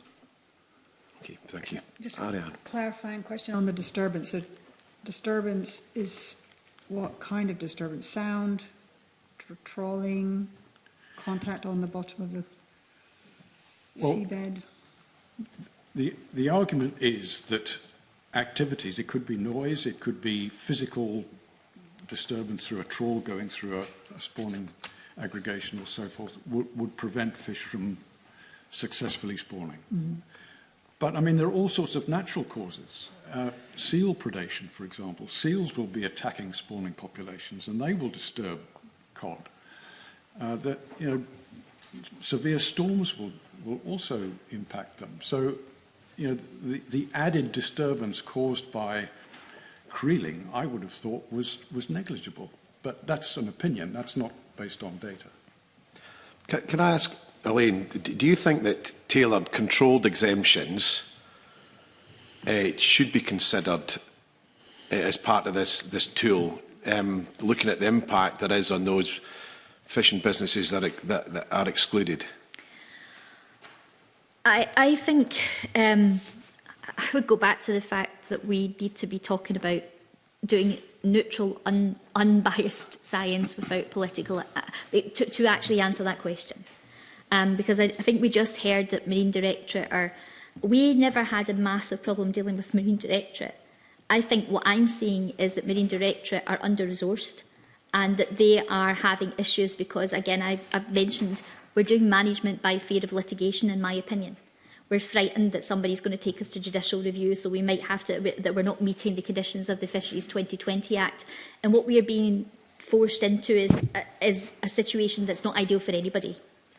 I think what we really need to do is potentially look at the bycatch on all of the fishing methods, but also look at the finfish trials and try and get them re-established, but working with local boats. Because sitting here, I actually asked who was on the committee so that I could get two fishermen along here too, because I was very aware that I would be, one voice. And I think this is kind of symptomatic of everything that's happening. Things are happening to fishermen. They're not as involved in the science as they should be. And I think if we can get to that point for the next few years and do it right, it could be a very positive thing for making decisions. Thank you. Ria and then Professor Heath. Thank you. I just wanted to respond to Elaine's point of policy making by fear of litigation. I think I just want to highlight that that's happened. Open Seas has taken the Scottish Government to court, has won, and won on appeal, and the Scottish Government is still not adhering. I will repeat again that there is no assessment to this SSI against the National Marine Plan, which once again would breach that court order. So I think it's happened, and I don't place the blame on the industries. I place the blame again on the Scottish Government because they are the ones that need to be adhering to their statutory and policy obligations, which they are not, across a whole range of stuff. Do you want to respond to that? Yeah. And then Can I just point out, this is another thing, because we're all hearing the same thing, but we're all taking different interpretations from it. When we talk about marine planning, we never saw that as being a fisheries management tool, and I think that's the point, that's the position of the Scottish Government. And so I think what I'm hearing marine planning to be and what you're hearing it to be and what lots of other stakeholders are hearing it to be is something else, and that's another pressure on fishermen. Because we engage in marine planning in our area, we were the only pilot area, and then Shetland and Orkney. And it's been really difficult because the main focus of marine planning has been fisheries management by the majority of stakeholders around that table. And it's really, the Clyde is really such a political point, and that's what's a struggle for us all. Ray, do you want to respond, and then we'll move on? Yeah, just to quickly come back on that, I think what I'll take back, I think what we need to do is take it back to legislation. Legislation is not up for interpretation. So it's not a case of what I'm interpreting, what you're interpreting. Legislation is stated, and the Scottish Government is not meeting their legal obligations. They are not doing what the law, which was decided by the Scottish Parliament and the UK Parliament, they are not meeting those obligations. So I think it's not open to interpretation. If we don't like the law, then that's another question, whether we need to change primary legislation. Which part of law are you talking about for marine planning and fisheries management? Well, the National Marine Planning, we have the Fisheries Act. I mean, you know, objectives that they're not meeting, policy statements. I don't think it's really worth us getting into the minutiae of the law. The point I'm making is law is not open to interpretation. The only ones that can do that is the courts, and as I've said, it's already been proven in court that the Scottish Government is not following that legislation. Okay, I'm going to move on to Professor Heath. Yeah, the question was, should the exemptions be reinstated? And I would say absolutely yes. The case for the disturbance removal of exemption is spectacularly weak. The evidence is drawn from small-scale studies elsewhere in the world. Not one shred of evidence has ever been generated in the Clyde that disturbance is sufficient to interrupt or disturb the cod. Not one shred. And I think you can. I understand why people, would be fearful of striking down those exemptions, but my opinion is that you can quite safely do so, and there'll be no adverse consequences. Thank you, Kenneth. We're going to move on to socio-economic impacts, but if you want to respond to this discussion briefly. Well, just briefly, I hear what Robin and Mike have said about disturbance, and I think it's really sad. We had a member, a Creel man, who lost his business through disturbance. He packed it in because of this closure. And I hear them saying now that disturbance is neither here nor there. I think that's a really sad situation to be in, knowing the man personally, and he gave up his business because of this closure. Thank you. Just to respond to that point. Should allow creeling in the spawning closure area. And that's what Robin said too.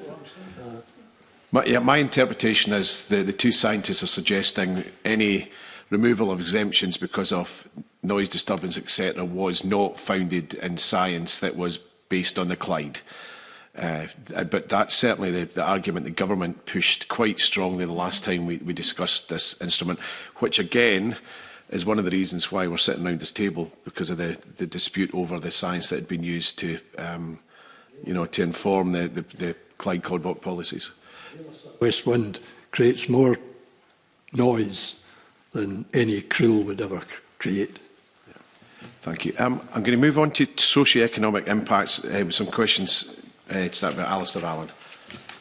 Thank you, Convener. We've talked quite a bit about socio-economic impacts, but I wonder if people could offer an opinion in that case about whether the legislation that we're looking at reaches some kind of balance between socio-economic impacts and other issues, environmental issues.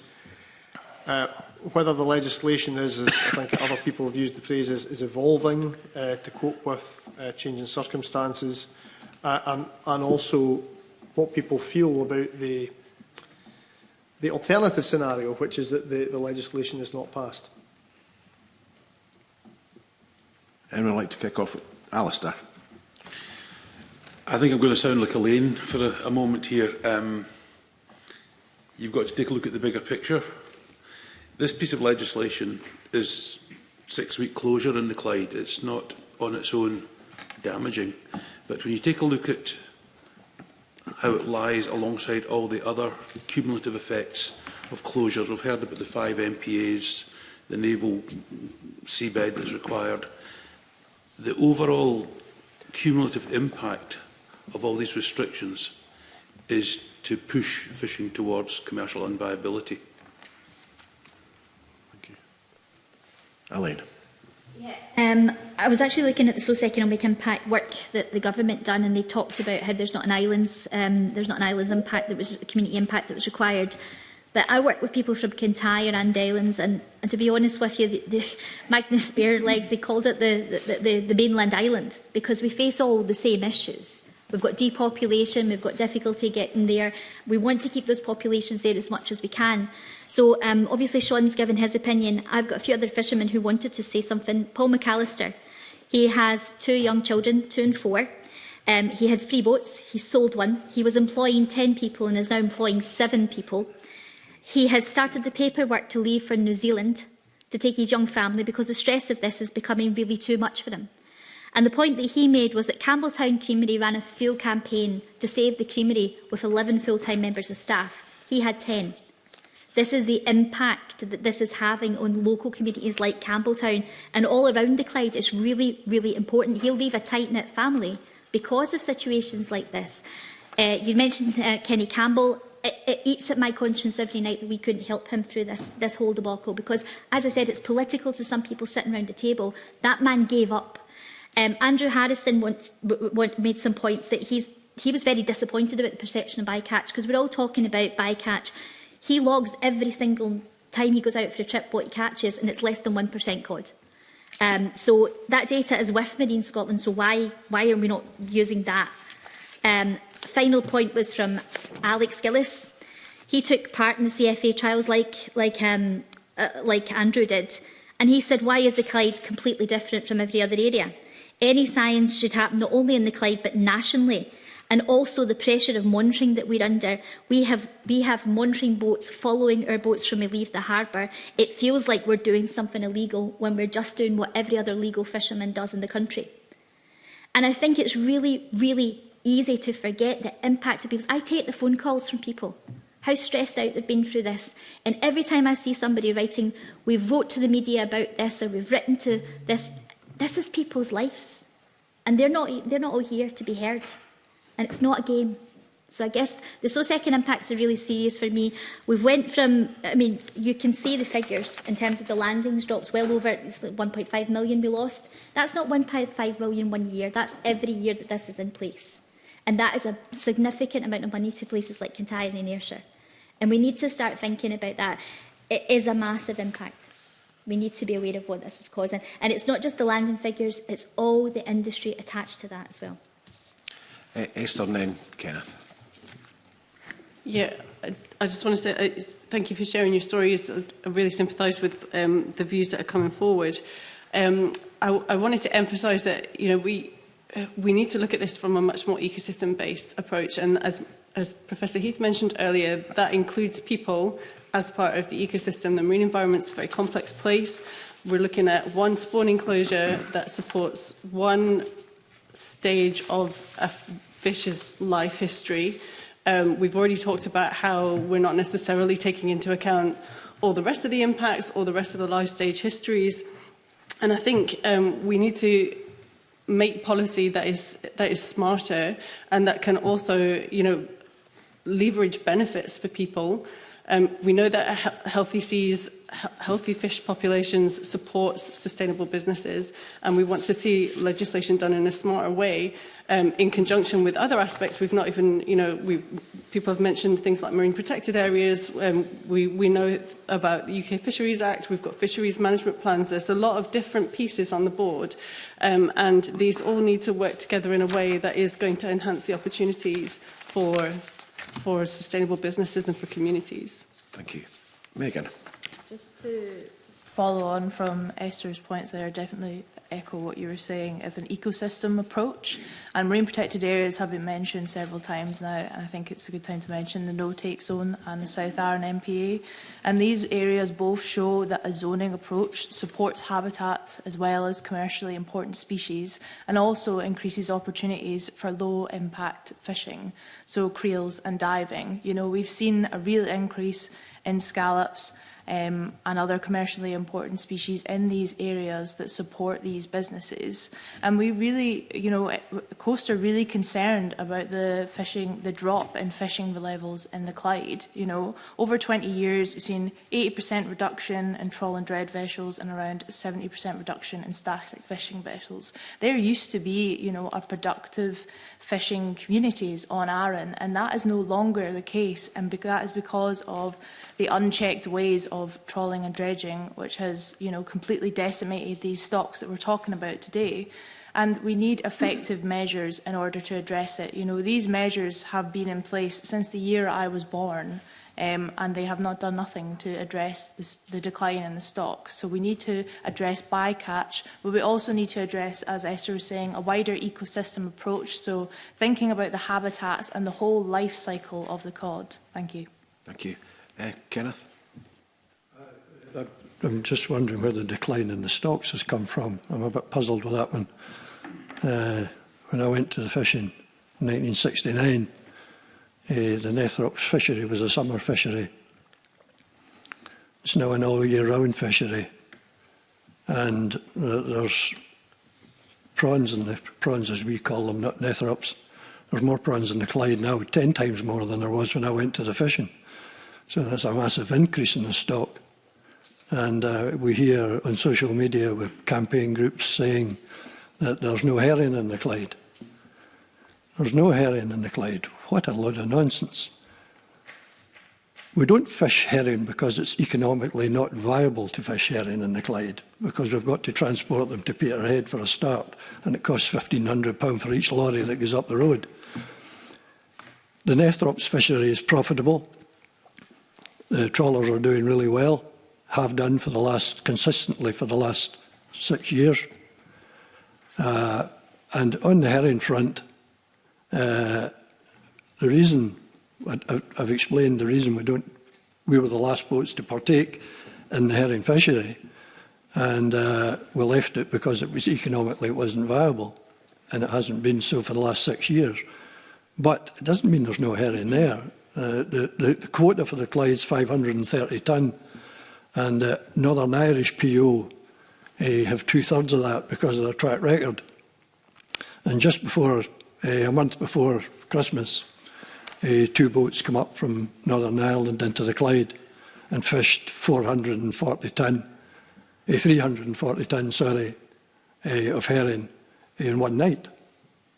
So saying that stocks are depleted in different areas of the Clyde is just complete and utter nonsense. The boats are they're working in a fishery, an Nethrops fishery, because it's economically viable and it's sustainable. That's why they do it. I've got Emma Harper's got a question for both Kenneth and Sean. So Emma, do you want to ask your question now? Sure, thanks, Convener. It is a directly socio-economic question. What do you do during the 6 weeks closure, both Sean and Kenneth? It's not 6 weeks, it's 11 weeks. Oh, right. Okay, sorry, my mistake. It's 11 weeks, and, you know, there's only 2 people in this room that I can see that are not getting paid today. It's myself and Sean. Everybody else in this room's got a salary. You'll have expenses, Robin, don't worry. And, you know, we're here voluntary. And the 11 weeks, I mean, you just think, everybody around this room, you'd be jumping up and down if your bosses told you we're taking 11 weeks of your salary away from you this year again for going into the 5th year. I mean, would you take it? That's what we've got to take. I mean, everybody says when it comes to mobile gear, oh, you can just go somewhere else. No, we go somewhere else, we annoy somebody else. We take their fishery. We move the effort and double it somewhere else. That's what happens. So what we're doing is trying to work round an 11-week closure is nearly impossible. Sean? Yeah, we're the same way with static gear, obviously, but just at the Arran coast there, before it actually shut, that we couldn't trawl the south coast, the Arran and the east coast. So it's about 2014 or something. There was a great abundance of scallops then to, like, our last tow in there was like 5 and 6 baskets of scallops. So to say that where did they come from, they were always there. But going back to the static gear kind of thing, and we're having to move our gear outside of this area up towards Girvan and causing conflict with other creelers and scallop boats as well, because we're all pushed into that one area, like, so it's but we're also loading our boat up, because we didn't know up until last week that this was coming into play again. So we've got to move all our creels and get good weather to do that, to load our boat up, because we can only take 40 creels comfortable to be on the safe side of things, like for me and my crew. So, aye, stressful. Yeah, Sean. Right, Alex. Understood. We're talking here about the negative impacts on the industry, and that's appreciated, especially where those impacts are not justified by the science. You know, that just isn't, that's insufficient. I think more broadly, we need to think about the potential positive impacts of bringing back the biodiversity that extra new whitefish, recovery, cod and other species could bring to the area. You know, I am not playing politics. I've been in Prestwick for nearly 3 decades now. I love the place. When I first arrived there as a marine compliance officer, it was thriving as far as tourism and accommodations and festivals, particularly in the recreational sea angling environment, for example. That's all gone now. There's nothing else there. So, you know, there are stakeholders that are considered, you know, to be not part of this process, and that if we can't get quotas for cod, or if we don't know if these measures are going to work, then why bother? But the point is, you know, this diversification for the fleet, and also, you know, bringing resilience into the fishing industry and the Clyde ecosystem as a whole through looking at recovery of white stocks more generally is surely something we can all agree on. Thank you. Megan. I am here voluntary because I'm a young person concerned about the future of the Clyde. I'm not paid to be here today, you know, and I want to see in 10 years' time, I want to see a Clyde that's flourishing, you know. Imagine if we had the cod stock to a state where there was a fisheries again, you know, what Alex was saying about diversification and using an ecosystem approach for the whole Clyde would help us achieve that. And just on the points that have been made about the South Arran MPA, I think there needs to be consideration of what happens to the cod when they're not in the spawning area and they disperse across the Clyde. So research from the South Arran MPA by the University of Glasgow into the habitat requirements for juvenile cod has shown that they prefer more complex seabed habitats. And we know that bottom trawling and dredging decreases the complexity of seabed habitats, and it was recognised in the 2020 Marine Assessment as the most widespread physical impact on Scotland's seabed habitats. So having an ecosystem approach to fisheries management would help support cod throughout these different life stages. Thank you. Elaine. Yeah, I go back to the point that when we're just talking about cod, and this will be the similar for different areas and different countries. If you look to the south of the Clyde and English waters, we've got lots of non-domestic fleets. They're not, you know, that are fishing those waters, very large vessels, and they're not monitored in any way at all just south of the Clyde. Okay, so we need to consider things like this. And I also go back to the biomass. We're talking about a thriving Clyde. I don't know how many fishermen I speak to who say that there are more fish in it than they've seen in so long, potentially because there's hardly any boats left.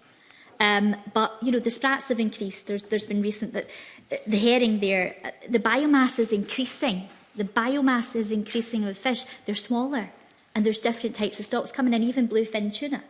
So there's different opportunities, and there's a different ecosystem. It's not static, and people are part of that ecosystem. And we need to remember that.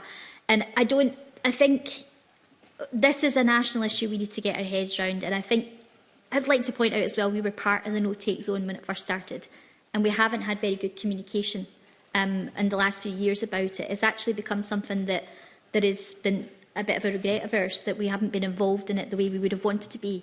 I feel the Cur fishermen have been with weekend bans. We've got conservation measures beyond anywhere else in Scotland, and we're still here talking about this, and no one else is. And I think there's a point where you're putting a stress on communities and fishing reps and associations. This is a culture you're impacting. And I think Alex had said, you know, she came when it was thriving and things like that. I've been in this job for 12 years. I've been through MPA campaigns, highly marine protected area campaigns, regulating order campaigns, various things coming at us. The one thing I'll say is it's not involved the fishermen the way it should. And I'm really glad that Robin's here and that Mike's here. And I hope that we can start talking together a bit better about these things, that we can work together on science, because communication is important, and we need to get away from the politicalisation, because these are people's lives. Thank you. Robin. A couple of people have mentioned that the problem that the spawning closure simply diverts effort elsewhere. And I think that's a particularly important issue in evaluating the value of the spawning closure, because generally closed areas don't work very well, actually, because they displace vessels elsewhere, and the mortality that they would have otherwise had in the spawning area is simply experienced elsewhere. So you have to ask the question in relation to this particular measure, is the penalty that you're, or the cost that you're imposing on the fishery by closing an area worth the benefit that you're likely to get from that closed area? And I think it's questionable, frankly. Thank you. Very, very briefly. That echoes my earlier point about needing a smarter and more cohesive policy framework. Okay, I think we've come to the end of our session. It would appear that there is very little support for the SSI as it stands at the moment. It needs something different, but everybody's coming from a slightly different angle. My kind of view is it's unfortunate we're here discussing it again. However, your evidence has been hugely helpful. We will be raising these issues with the Cabinet Secretary before the committee takes a decision on the SSI itself. So thank you very much for your contributions and your time and your commitment today. I'm going to ask you to remain seated so we can very briefly deal with the last agenda item, and that is consideration of the retained EU Law Revocation and Reform Act 2023, Agricultural Products, Consequentials Amendment, Scotland Regulations 2025. Do any members have any comments on the instrument? No. That concludes our proceedings in public. I will now suspend this meeting and move into private session. Thank you.